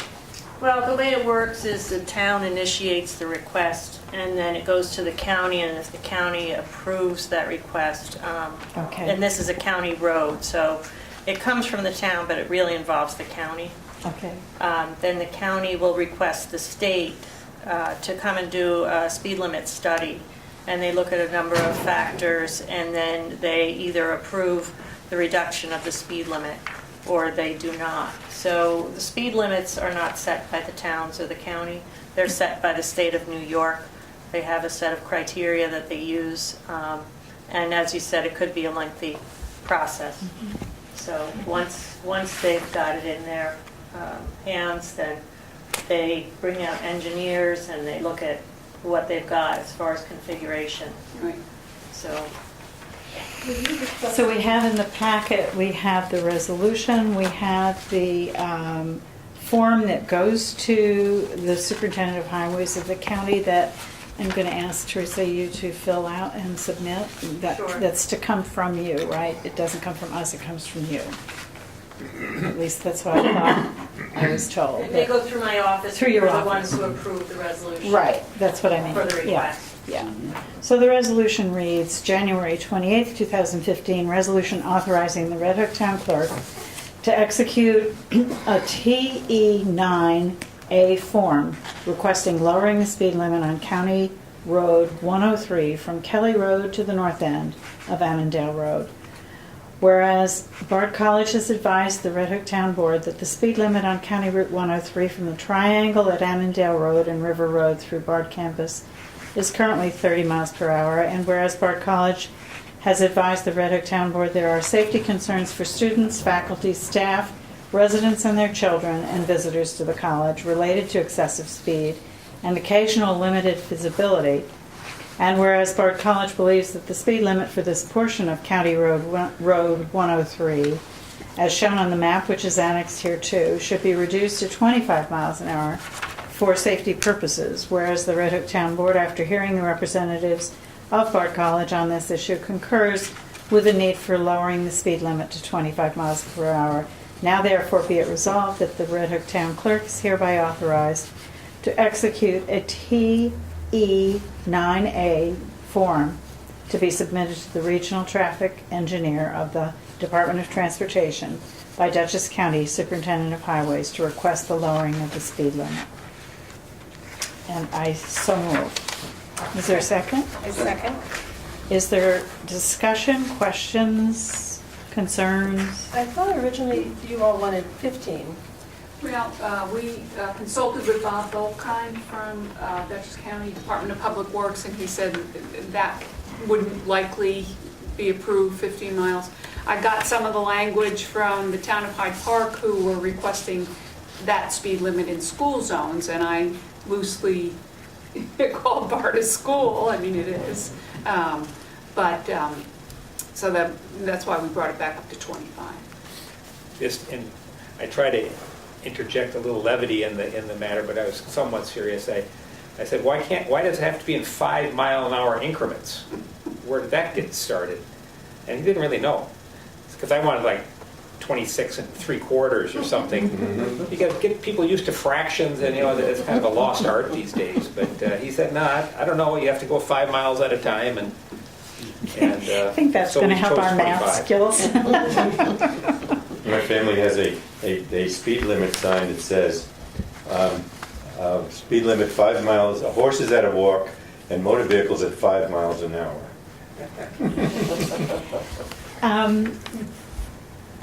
I have only one question, and I guess it would be part of the conversation before the vote.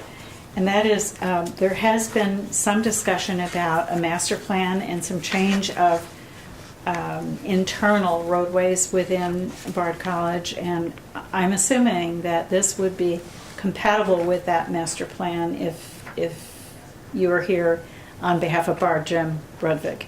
We've we've had a discussion with the county on developing that master plan, and we discussed with them at the time lowering the speed limit, and we're all on the same page as to what happens. Just so the board knows, we won't be coming to the board here to ask for that part of the road to be given to BART. That's, we've been told now that that's not permissible by the attorney for the county and for the state.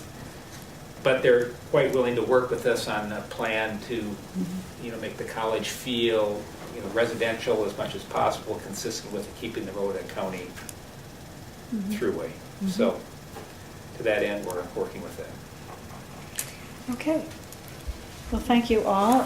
All in favor? Aye. Aye. Aye. Aye. That's unanimous. Thank you. Thank you for your time.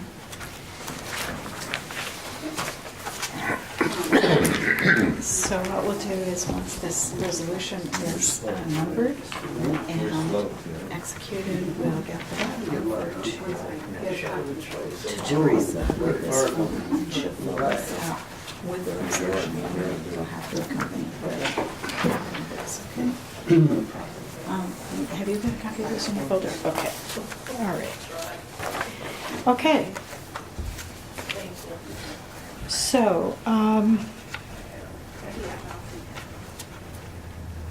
Bill O'Neill was kind enough, together with Jim Ross, to attend a meeting with the Red Hook Fire Company on January 14th, and is going to report out the results of that meeting, or some of them, and we'll bring it back again when Jim is here for some further discussion. Thank you, Bill. Yes, Jim Ross and I met with the fire chief, Red Hook Fire Company, Rich Hillbrandt, and Rob Fry, Red Hook Fire Director, and Jim Mulvey, Red Hook Fire Director, and Dan Turgeon, a Red Hook Fire Director, and on January 14th. And we had a great discussion for close to a couple hours. The principal discussion had to do with the recruitment and retention issues that the Red Hook Fire Company face, and the ability to attract and to keep volunteers in the Red Hook Fire Company. Volunteerism seems to be on a decline in the town of Red Hook and probably elsewhere. And being a member of the Red Hook Fire Company is becoming a much more difficult task. Requires much more training and personal commitment. And so for these reasons, the fire company is looking for ways to approach recruitment and retention and to involve local governments. So the pitch to the town of Red Hook government is simply in what ways can we coordinate efforts to recruit and retain members of the Red Hook Fire Company. And the same would be true, of course, with the Tivoli Fire Company. One of the discussions had to do with the use, of course, of our public broadcast system of Panda to focus on the need for recruitment for volunteers in our community, to think in terms of becoming a volunteer fireman. To also perhaps use the public media as part of a town board function of recognition of firefighting efforts in the town of Red Hook. There really has not been a lot of publicity and attention paid to exploits, commendable exploits by members of the Red Hook Fire Company in their different activities. And so that's one matter that was discussed.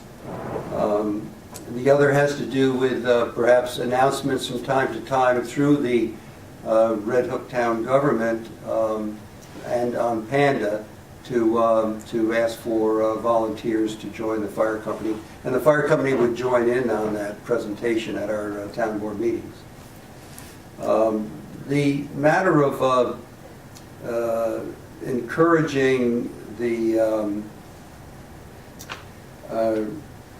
LOSAP, which is the, what is it, I forget what it stands for, but it's a simple an acronym Yeah, I'd never for, heard of it. Yeah, it's the insurance.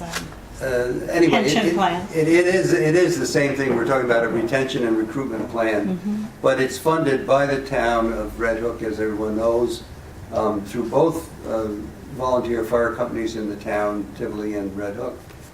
And there has been some issue about the funding of that and what is available to the individual firefighters. Basically, it's a semi-retirement plan that pays a certain amount of money to volunteer firemen and women who serve so many years and then reach a certain age. And it has been successful in some parts of the state and probably not successful in others. It's really been subject to some changes. So Penflex is the agent, I think, up in the Cohoes area that pretty much runs the LoSAP programs. And Jim Mulvey from the Red Hook Fire Company is going to set up a meeting soon with representatives of the Red Hook Town Board and Penflex to talk about the current LoSAP program as a tool, to attract and keep volunteers. There was also discussions about shared services, a subject which is being engaged in by the towns and villages. There's a question of parking near the firehouse, and we talked about perhaps sharing services in paving a certain portion of the parking area near the Red Hook Fire Company where they need parking for the community events that occur there. And so that's a subject that's going to be pursued.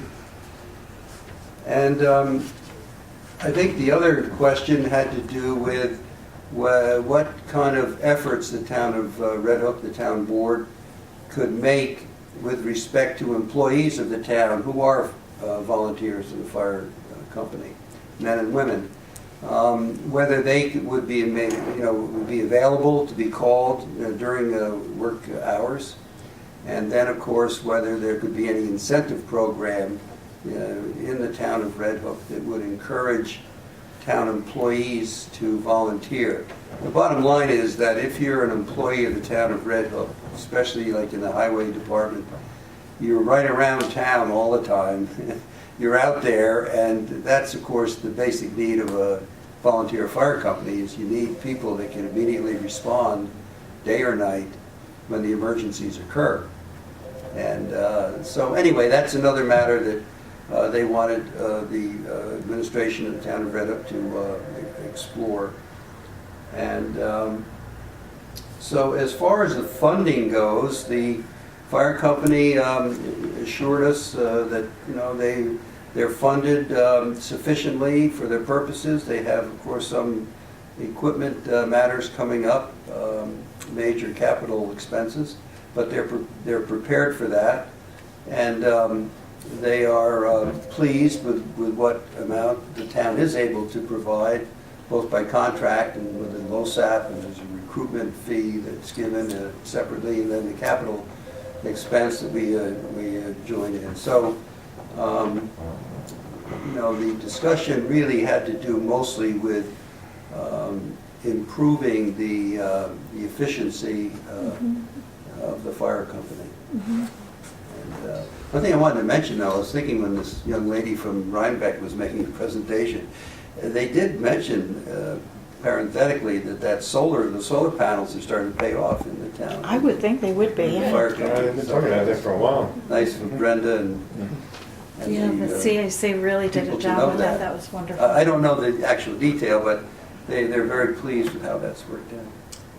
So anyway, that's my report. And it'll be continued, I think, when Jim comes back, perhaps in February. Yes, and did I understand that there are actively involved in the Red Hook Fire Company some of our employees, or a fair number of our employees? Yeah, I think there's 3 or 4. Okay, good. Rick is very involved. Well, Rick is, but, like Steve Segelka, he's a driver, so, Yes. they like to have drivers nearby that can jump in the trucks and take off when they can. Right. Our guys often are not nearby, it's so often. So, Right. Out with a truck somewhere. yeah, I'm going to have to look into our policy in that regard. I don't know that we have or have not a policy about encouraging employees to become active firefighters and covering, assuming that while they're on duty, that they are paid employees while they're responding to. It was explained, again, I remember fire. that handbook that Yeah, Ann. that's why I bring it up. This is a perfect time to make The sure only that thing we that's. learned was that under the previous superintendent, and Wayne was there for years, Mhm. it was just done. There Yeah, wasn't any it was- discussion. Right. So whether that has changed, or whether, But it could help with, recruitment and retention. If, since we're doing an employee handbook, we made it a policy, that's referred to and clarified there. So, okay, so we'll table this for now and bring it back to the next agenda. And thank you, Bill, for covering that. Dan Strebe too, from the villages also. And Dan is So another Dan, firefighter, Rick, and right? Steve are the three names Okay, that were mentioned. But good. Good, that's wonderful. Thank you for attending. And I think keeping a close communication with those firefighters is can't hurt, and certainly will help us as we look to come up with some answers.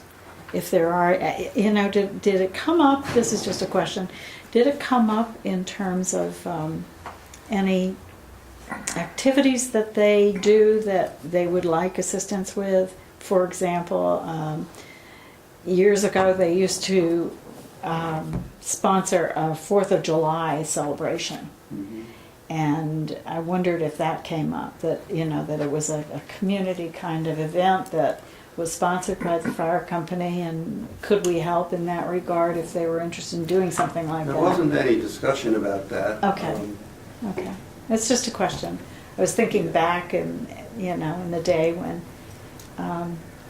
that was a regular community event, a July 4th celebration. Sometimes there were fireworks locally here or at the school grounds.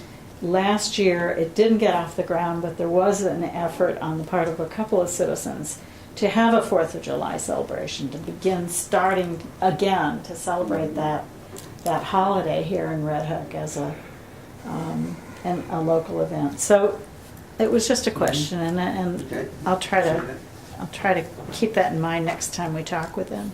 I did want to change, when we get to it, on the reorg, Rich's name, to be on the Disaster Preparedness Committee. We did talk Yes. with him about that, so we have new names. Great, okay, great. Okay, and I pretty much covered the shared services public meeting in my opening remarks, so we'll move on to the fact that we are going to be meeting February 3rd, it's Tuesday next, here at Town Hall at 7 o'clock, with a presentation by the Red Hook Recreation Pool, Inc., who are wishing to discuss with the town board proposal that they have for a new indoor recreation pool. So we'll be meeting again next Tuesday, the 3rd, at 7 p.m. to hear and have discussion with them. So we're at the point where we can talk about reorg, and let's do that. There are a couple of things that I'd ask us to consider, and Bill, you brought up a good one. Yeah, page 5. You want me to pursue it? Sure, I think we all have On it. page 5, and I don't know, Claire, if you can pass this on to Sue, but for the Red Hook Fire Company representative for the Disaster Preparedness Committee, I would, and we put down Rich Hilbrand, that's Hilbrandt, who's the new fire chief, in place of Mike Lane. And and Mike Plum is also no longer a second. So it would just be Rich Hilbrand. Okay. And so we've already recommended that position for the year 2016, so I guess just replacing the name, would that be all right? Yes. Mhm. And on the intermunicipal task force, page 6, the CAC representative should be Sarah Imboden to replace Ann Rubin. And I believe Tim Lynch has already been placed for the Tivoli ZBA, both through 2016. Okay, now let me catch up with this. Page 6 of the, 6 of intermunicipal task force, you have Tim Lynch in. Tim Lynch for Tivoli ZBA, Okay, and Sarah Imboden for the CAC. Instead of Ann. oh, okay, got it.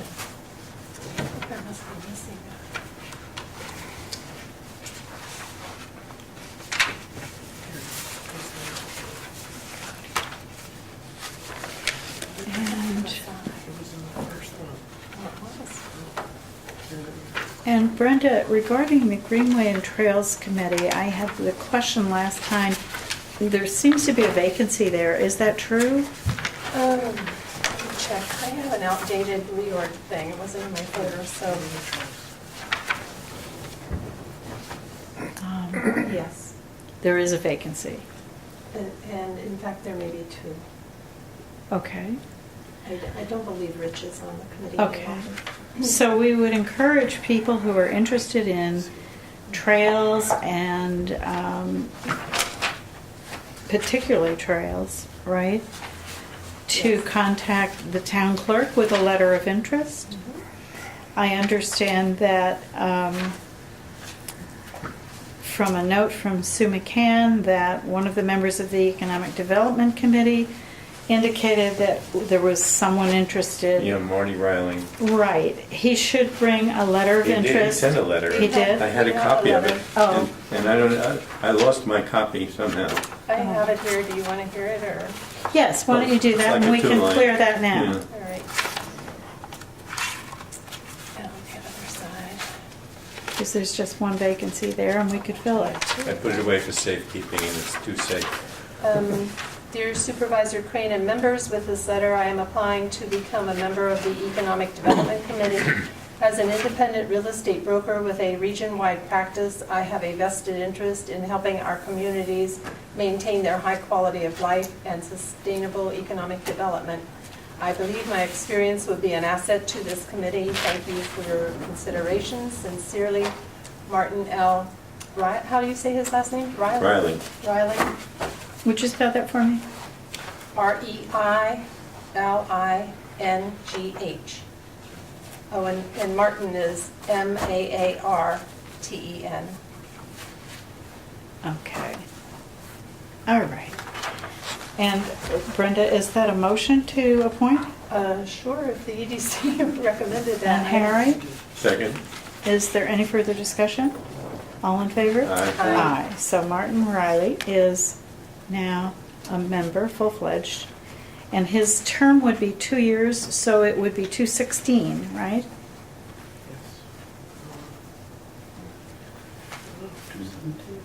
15, 16. End of Okay. 16. End of 16, through 216. Okay, so, Did And you the- appoint, I'm sorry. I was just about to say, Brenda, we had a question about the vacancy on the CAC. Has that been filled? I thought a letter had been submitted. I know there is an interested person, and in fact, he volunteered at the e-waste collection. Okay. I haven't seen the letter. The name? Jody Jacobs. I haven't seen a letter by that name, I don't think. Okay, I'll talk Do you to recall, Lori. Claire? Yeah. I feel fairly sure we haven't received an actual letter. Okay, anybody else regarding reorg in terms of firming up some of the questions? Is that we need 2 alternates for the planning board. Yes, we do. And I would like Anybody to, else in the real? oh, okay, all right. What about the ZBA? Now, let's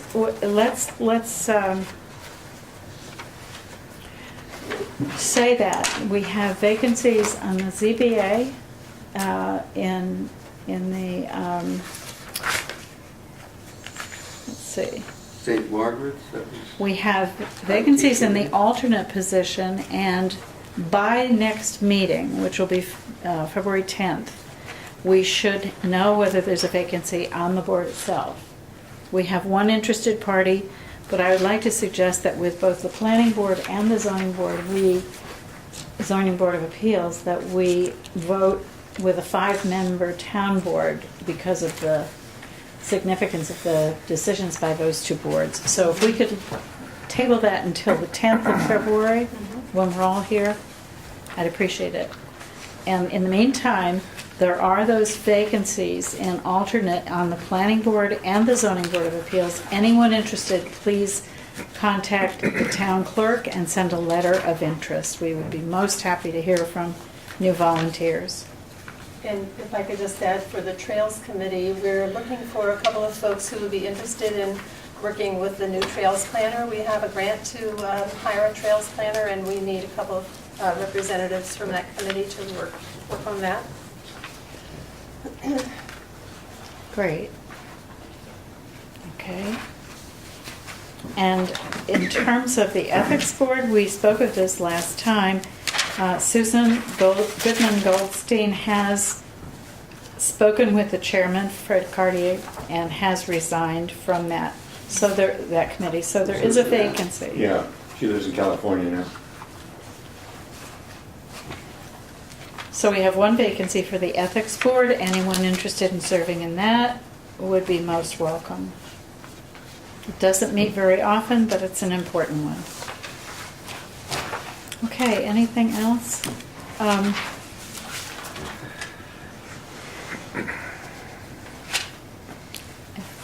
think we're all set, except for those.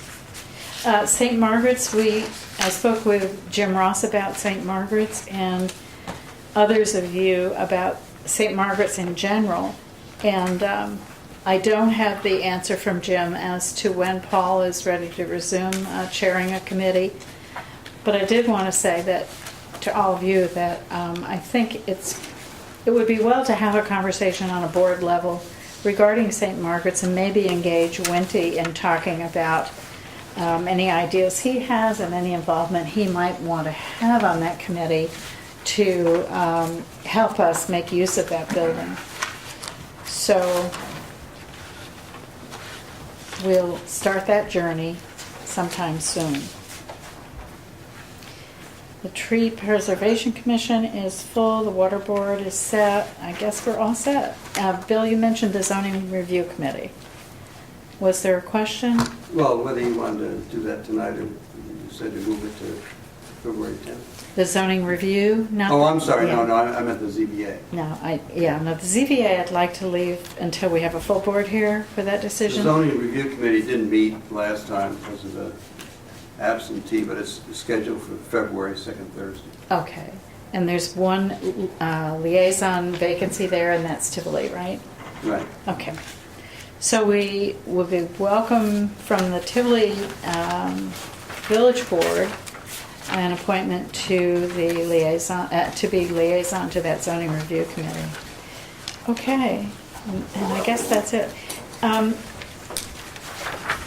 like to quickly get into the remainder of this so that we aren't here much later because it's really brutally cold out. I'm sure you all want to get home. So if we could speedily go through the board reports and committee reports, that would help. I had one other thing I wanted to talk with you about, and that was fee schedules. And not to be decided tonight, but that we will be considering some fee schedules that are used in other towns for ZBA fees proposed generally to commercial ventures, but I'd like us to spend some time on that, and I'll get the Ann Rubin pulled from a couple of towns that are like us, what is charged by other towns in that regard. And it feels to me like we ought to be looking at that because the local taxpayers really shouldn't be paying, for example, planning fees that are incurred by the town. There should be an escrow. The planning board does get escrow The subsidy. planning board does, but Yeah. the The ZBA ZBA should as well. should Yes. and doesn't, and Yeah. that's the question, okay? So I'll share with you all, I don't have it to do tonight, but I'll share with you before the next meeting what other towns that are similar in size to ours are charging for those kinds of fees. So a fee plus the escrow.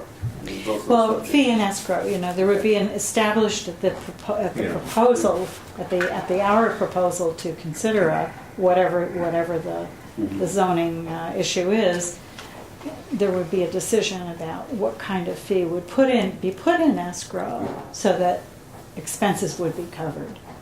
Okay, so we'll take a, The zoning board seems to be able to come out pretty much even. It yes, seems to me that's a good model to use for Yes. the ZBA as well. yes. Maybe not exactly the same amount. The kinds of fees are somewhat different, and that's why I thought polling the other towns Yeah. would make sense. I think it's a good idea. Okay, so we'll do that next time.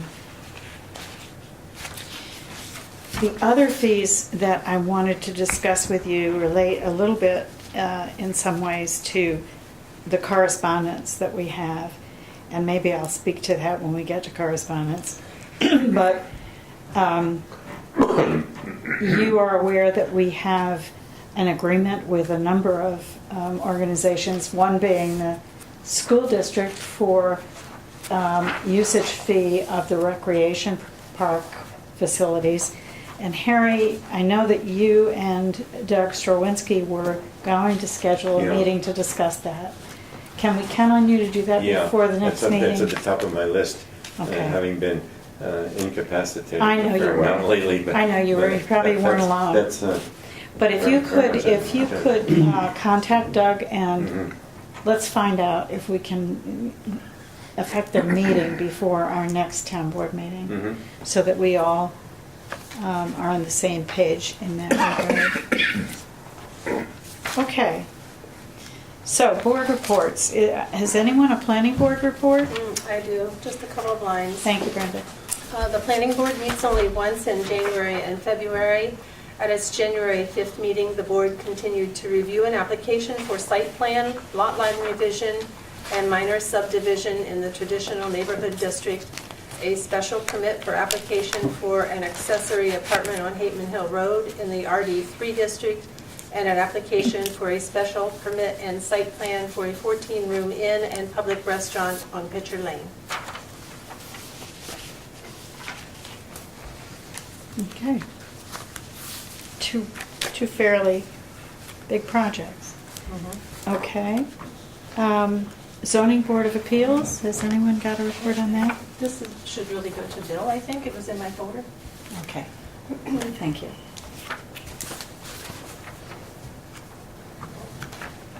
You get half an hour to read it. I think it's a November one, so I don't know if it's already been read. I believe the November report was already done. I think it was. I have It looks more like a Yeah. minute. I have a December 31st as well. And so I'll address the December 31st, 2014 ZBA monthly report. There was a public hearing with respect to a siting of a mobile home, whether it was illegally placed on historic Hudson Valley property without a valid building permit. And that was an extensive public hearing. And followed by another public hearing on a proposed inn with an 80-seat restaurant on the town road, Pitcher Lane, in the town of Red Hook. And that public hearing went on for a considerable period of time. The decision made was published and is to be reconsidered, as far as my understanding is, at a meeting this week of the ZBA. And it's been the subject of some discussion with attorneys for the applicant and for neighbors and for the town of Red Hook. So that's an ongoing effort by the ZBA to resolve that issue of a proposed inn on Pitcher Lane. There was a further public hearing regarding a side yard setback of 20 feet on Williams Road in the town of Red Hook. And the board unanimously voted in favor of that project to grant that variance. There was an appeal which was reviewed concerning an accessory structure, again, less than 20 feet from any property line on Albany Post Road, and that was also referred to the January ZBA meeting, which is scheduled because of the snowstorm. They didn't have it earlier this week, so I believe it's later this week. I believe it's tomorrow night, isn't it? And there was also, well, there's a January report.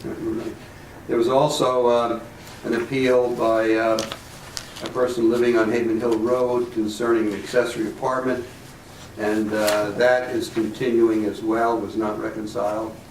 The ZBA also met on January 28th, and all of these public hearings which I've referred to on the siting of the mobile home in the historic Hudson Valley property was upheld, and the action of the ZBA was to uphold the building permit revocation.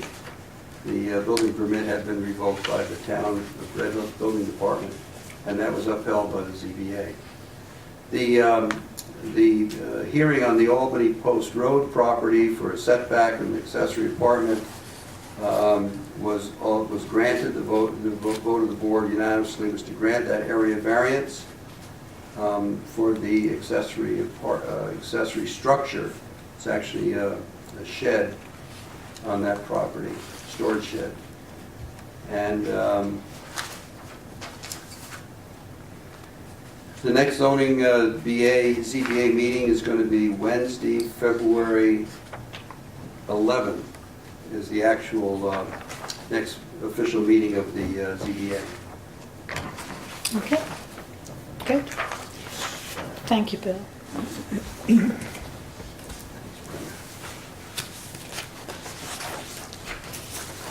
Rose Ryder, you are so patient, dear soul, you have a report here to us.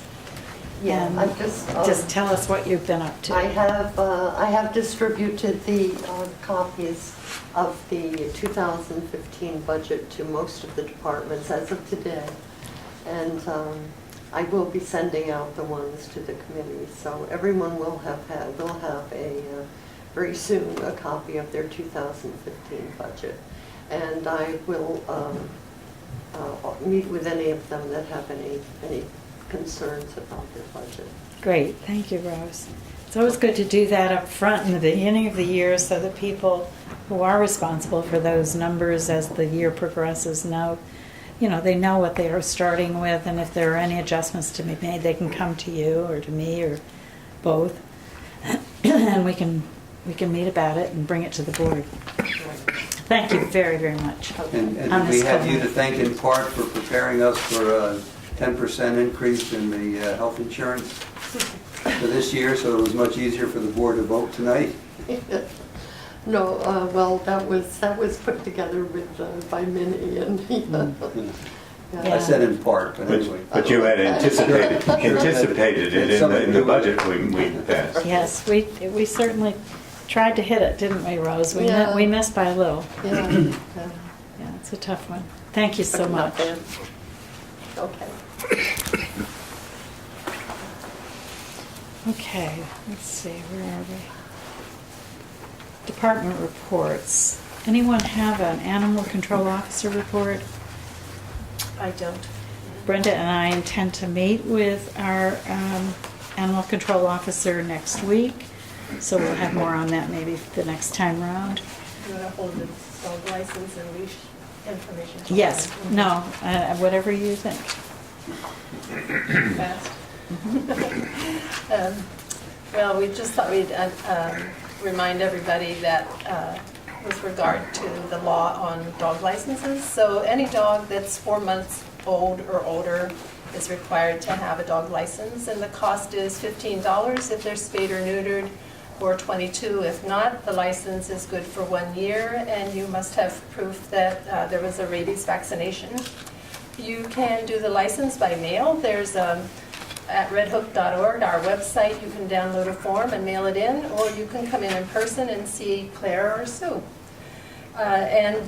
Just a note that guide and service dogs are exempt from the fee, but they still have to be licensed. The clerk's office asks that if you no longer harbor your dog, please notify them. It would just make their job a little bit easier. Their number is 758-4606, 758-4606. And I think that's about it. Great. Anything else? Thank you, that's great. Oh, and we do have a leash law, by the way. So, Which means? which means your dog should not run loose. And, Right, and then we that's have a- townwide, village and townwide. Yes. And we have a dog control officer who can be called if you see that happening. Yes, we've been fortunate that most residents respect that leash law policy, and it really does cut down a lot on issues among and between dogs and people. Business manager, I think, has helped us in countless ways and is doing a great job. The budget officer, Rose, building inspector. We have, Bill, I think you are to report this. Do you have it in your packet? Yeah, the building department in the month of December to January, they collected $2,007 in fees. They provided 35 certificate reports to the community, 21 permit reports. They handled 49 inspections over that period. And they dealt with 40 complaints of different types and with different status. And that was a busy month. It really was. I have recently received notice that the Dutchess County Personnel, Department of Personnel is giving an updated test for anyone who wishes to be in building inspector, and with it came a job description. And I forgot to copy that approved job description and all the responsibilities of a building inspector, but what I'll do is make a copy of it for each of you so that you have a fairly a complete and comprehensive list of responsibilities. There's a lot going on in that department, and I thought I would, with your approval, forward it to the Tivoli board as well, because I think they may not have that updated job description, and it really is pretty impressive, the kinds of things that they're responsible for. So I will take care of that next week. In terms of grant applications, Brenda, did you have anything on that? Well, nothing really new. Is we will be sending out requests for proposals for the Trails Planner grant, and we are beginning to meet with the state representatives concerning the sidewalk grant, and both of which will get underway very soon. Right, and the other outstanding grant that we're waiting for official notification from is the Community Development Block Grant funding for 2015, in which we applied for accessible features for Town Hall and our Town Hall parking lot. We should know by the next meeting about that grant application. So, in terms of highway, Harry, have you got anything to report there? Teresa's? No, it overlaps with the purchasing that Okay. they've gotten in their salt supplies for the winter Mhm. and have installed the ceiling fans in the highway garage. Those are projects that are done. Mhm. There's still a couple of other things left to be done in the highway garage Mhm. that are actually on the front burner as we speak. Okay. And while we're talking about purchasing, do you want to take care of that? Yeah, there was a fair amount of purchasing activity at the end of the year. We had 66 purchase orders. Obviously, things for the winter for the highway garage was high on that list. 3 computer workstations were updated, the old units were replaced, and new units were put in. And as we always expect, a new computer to just slide right in. No such thing would happen. Of course it didn't. Of course there were bugs to be The gremlins were at gotten. work. And a copier was purchased for the Justice Office. We're in the process of purchasing a new main copier for Town Hall. Harry, I wanted to ask you if you could tell us any more about what was revealed to me the other day by a meeting I had with Ted Cutsey, that you and John Kuhn are working on some kind of plan to do some insulation repair for this building. Yes, as soon as we can line up the workers, Okay. that the insulation's up here in this whole wing of the building has been disturbed big time, and there are places where it's been pushed up, pushed out of the way, and we have the resources readily at hand to purchase the insulation and the attachments to hold it up, but we need some workers, Okay. and we're going to use some of the people who worked in the rec park during the winter months to do that. That's great. It's a great plan, and I thank you and John very much for tackling it. It's good to be able to address some of the problems that we have within our own facility with our own employees. Thank you. We have no idea how big a job it'll be until we start. Right, right. I know one thing, there are some rooms here, and I can take you later and which ones they are, that are bitterly cold tonight. And I know exactly why they are. So I know that there's insulation it's non-existent in a couple of them. Okay, I have 2 police department reports. One is the Red Hook Police Department, and it is for the final month of 2014. The total incidents for the period of December were 70. There were 11 arrests, and there were 30 persons ticketed. In terms of Dutchess County Sheriff's Office for that same month, they too were busy, and their totals were for the year-to-date 2014, they've broken it down in incident responses. And it's interesting to hear this, and I'll do the totals because it's kind of curious. In the year 2011, they responded to 1,054 incidents. In the year 2012, 1,139 incidents. This is now just Dutchess County Sheriff's Department. In 2013, 1,058 incidents. And in the year 2014, 943. So it dropped by 100 in the latest year. Mm-hmm. So that's, I guess, a good sign. There were 100 fewer It's almost a incidents trend, isn't it? report. It looks like it could be a trend. Wouldn't that be good? Okay, and we have a water district report. This says Harry will report this. Really? Okay. If you wish. I have one. Okay, Yeah. good. Okay. It's on behalf of Jim. Yeah, sure. Well, we, as usual, the water department is humming along very well. The water pumps are there's a criteria on here for what's normal and current operations. The water pumps are better than normal. The well levels, the water levels in the pumps are better than normal. The coliform is undetectable. Turbidity is minimal. Chlorine, residual chlorine is half the norm, or less than that, a quarter of the norm. A number of tests were completed this year on by the water department.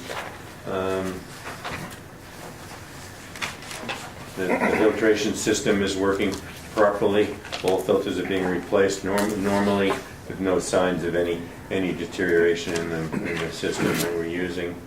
The chlorine supply is right on target.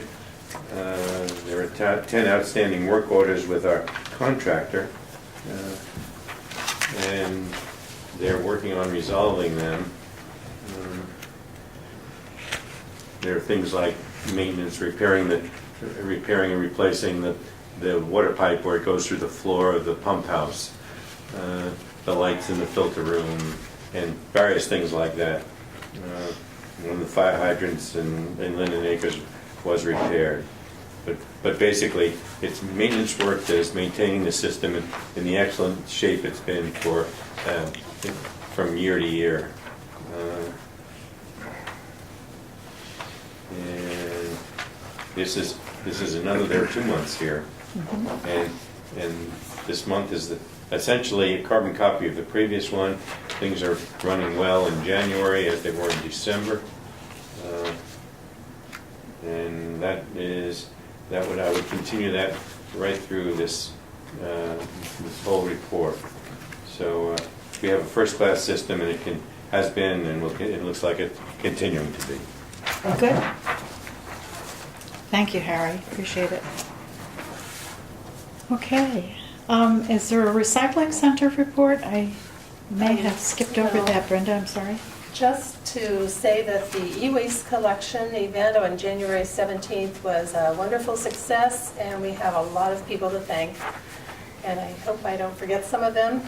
Well, first of all, we collected 25,347 pounds of electronic waste. Wow.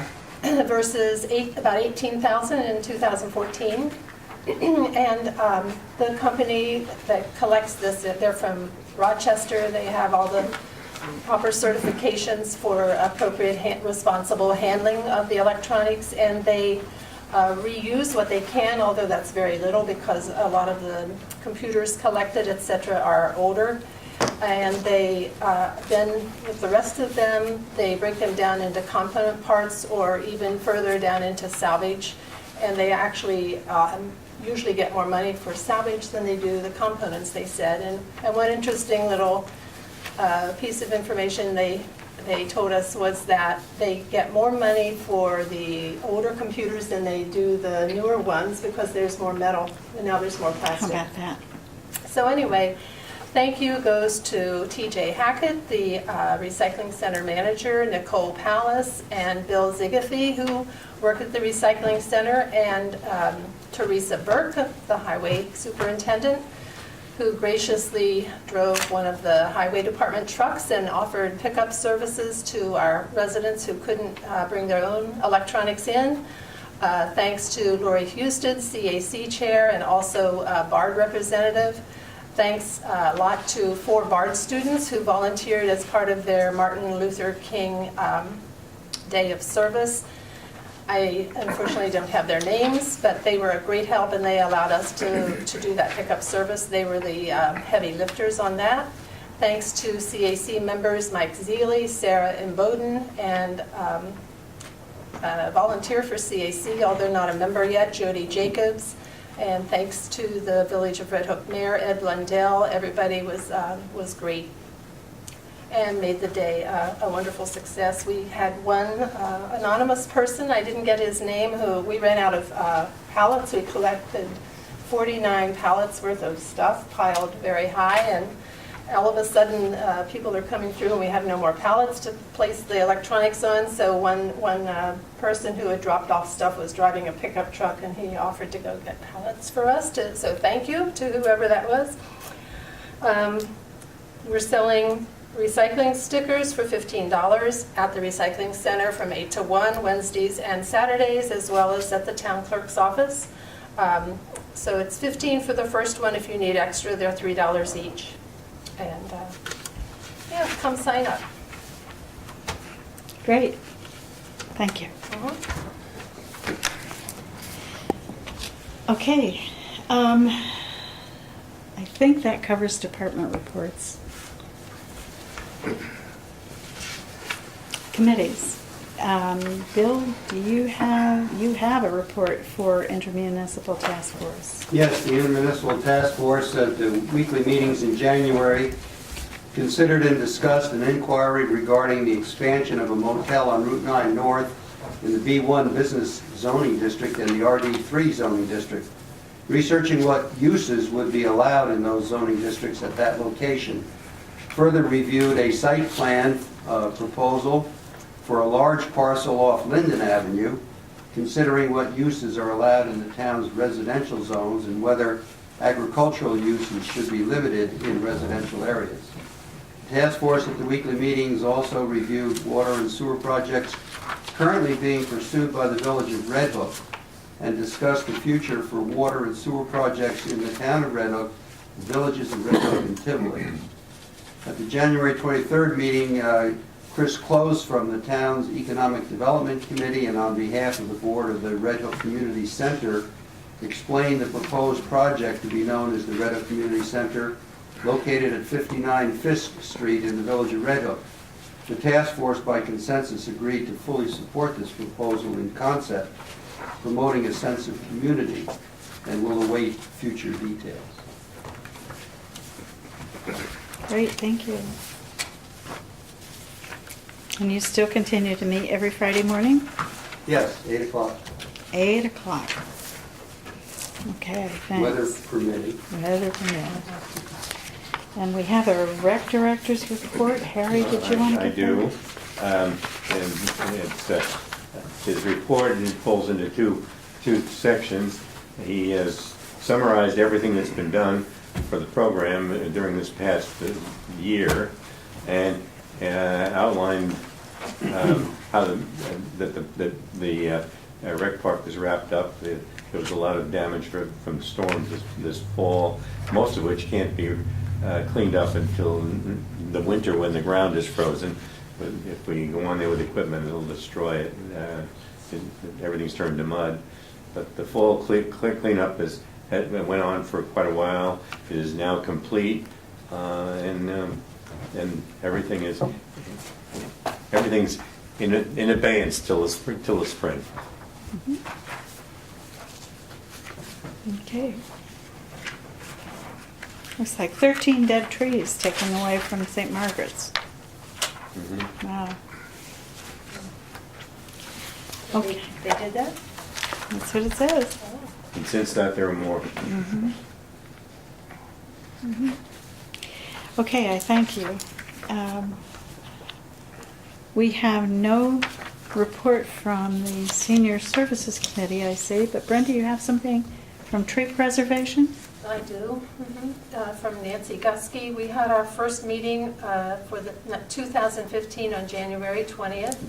George Profus, Senior Forester for Region 3, will be coming this Friday to meet with me to check out the trees planted for the forestry grant. We have applied for the Tree City Growth Award. We discussed the focus for planting this year. We have done a lot in our parks, some at municipal sites and along some of our rural roads. At this point, we have planted 320 trees and shrubs since the spring of 2008. This year, we will use our inventory to identify planting sites in some of our developments. We reviewed the tree list for the Hoffman property and will prepare a report for the planning board. The selection was diverse, interesting, and beautiful. Great. Brenda, have you any other committee reports while our attention is on you? No, I don't. Okay. Harry, have you any additional No, reports I from don't. committees? No. How about you, Bill? Any other reports? No? Yeah, have you any other? No, the Ag and Open Space Committee didn't meet. I haven't heard from anybody. Mhm. But there was a blizzard. Right. So hopefully they'll meet in February. Okay. All right. I know the Disaster Preparedness Committee met, and Vin Cluccio was talking with me about the upcoming storm and would we need any help from them. And I know he's preparing a report about that meeting they had. They had a public meeting, and so we'll hear more from him very soon, I'm sure. I've got a couple of pieces of correspondence, and then I think we can break for the night. The first, there are several letters relating to this. The correspondence from the Village of Red Hook, asking the questions about some of the billings that we have sent to them. There's a letter from Mayor Blondell questioning the administrative fee of the highway fuel and sand salt supplies, as well as that fee. And I wanted to give you a little background on that. I had Ann look into it, and it looks like we began considering an administrative fee to those entities that we sell sand and salt, or serve as a salt and sand depot as well as a fuel depot, in our deliberations for the budget of 2012. And we agreed in 2011, November, when we passed that budget, that we would levy a 3% administrative fee because of the records keeping and all of the bookkeeping and so on that is incumbent in running those two different types of depots. And we subsequently began on the 1st of January 2012, the first billing being in February for the month of January, to levy that fee and have charged those villages and the school system and the fire company those administrative fees, and they have paid them since then. So I was a little puzzled by a letter that I received that asked about it because it's been paid by the Village of Red Hook for some time. So I think there must be some confusion about it, or maybe the billing that, I can show you the billing that went out, it was pretty clear exactly what was being charged and where the levy came from. It looks something like this. Mm-hmm. So I'm a little puzzled by why they're coming up with this question about a fee that they've been paying for many years, since 2012. And they also are concerned about the use of the key as it relates to the tank, the fuel tank, seemingly saying that their records of fuel used by their employees with their key is different from our recording. So what I propose to do is, after talking with you, is to reaffirm our intention to continue with the administrative fee of 3%, because it's a reasonable fee, and I think it probably doesn't cover all of the bookkeeping and all of the service involved in maintaining that depot for all those entities. And further, to say that if there's any concern about the differences between what they calculate as received in fuel, it may be one of two things. Either one of their employees, they are the only ones that have a key to that depot that will be charged on that reading, that meter reading. So Key as in credit card. A key as in Essentially. credit card, or Mhm. that's a simple way to describe it. Mhm. So either the employee forgot to write down that they had used the key on a particular day, And that apparently is the way they've been keeping track. Is By they've hand. done it by hand. Sure. Either they forgot, or when we did the monthly reading, a number could have been transposed when we did the reading. That's possible. But that wouldn't matter because the next month, It would if there were a catch up. typo, Yeah. it would be corrected.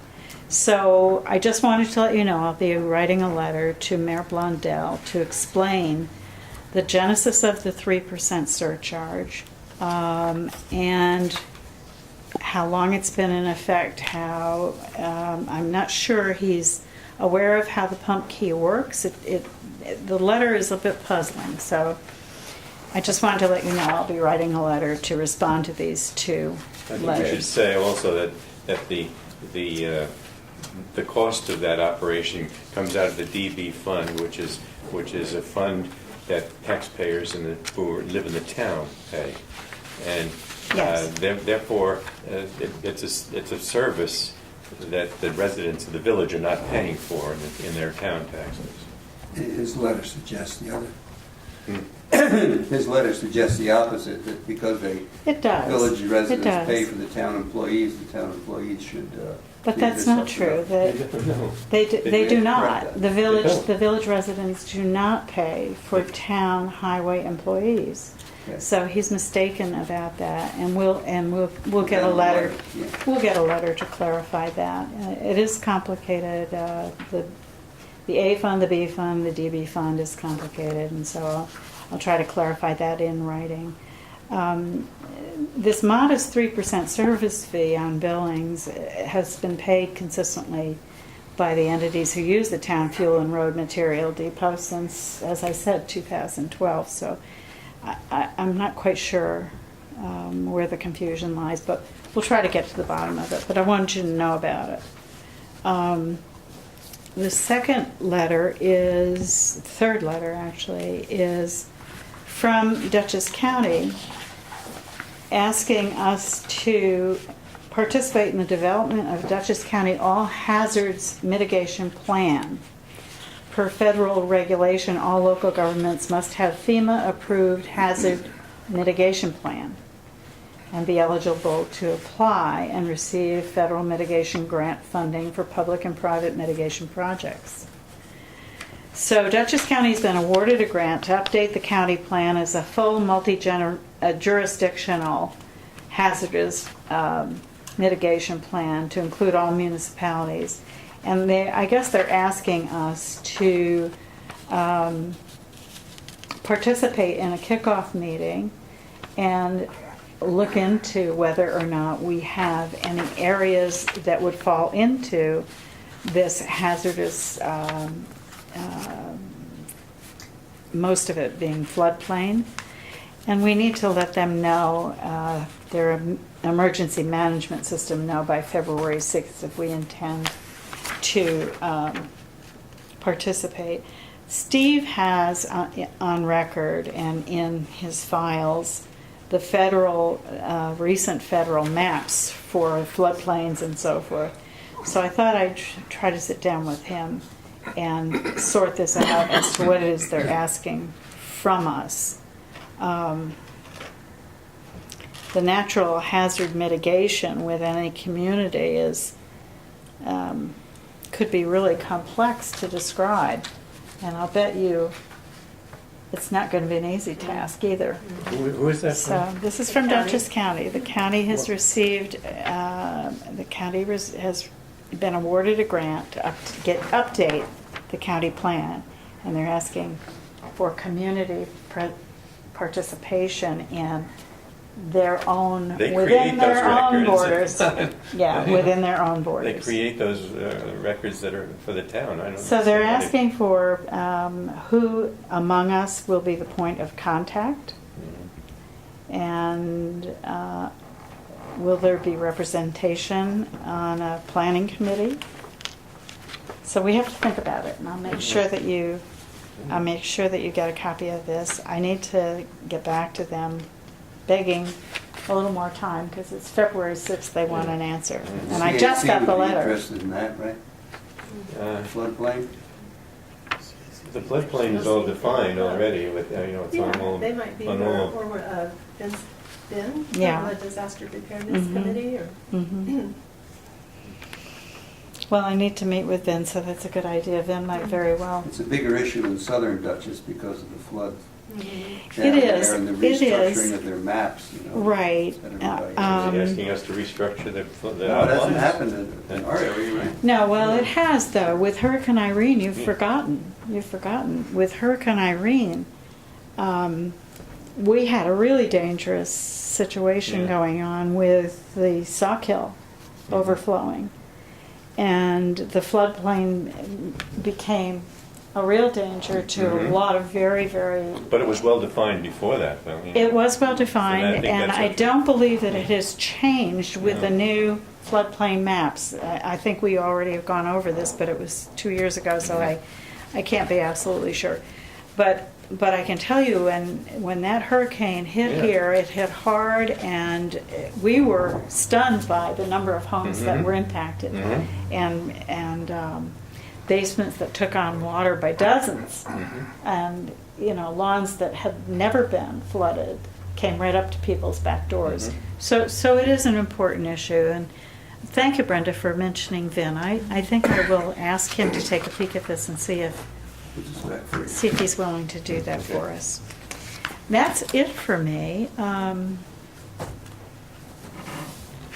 I think that's all we need to cover tonight. Has anyone any questions? Anyone from the audience have any comments? Except to say you're looking forward to going out in the cold? Thank you for being here and taking good notes and reporting on our meeting. And thank you, Mr. Steve No executive Roberts. session? No executive session tonight. I make a motion to adjourn. Thank you. Second.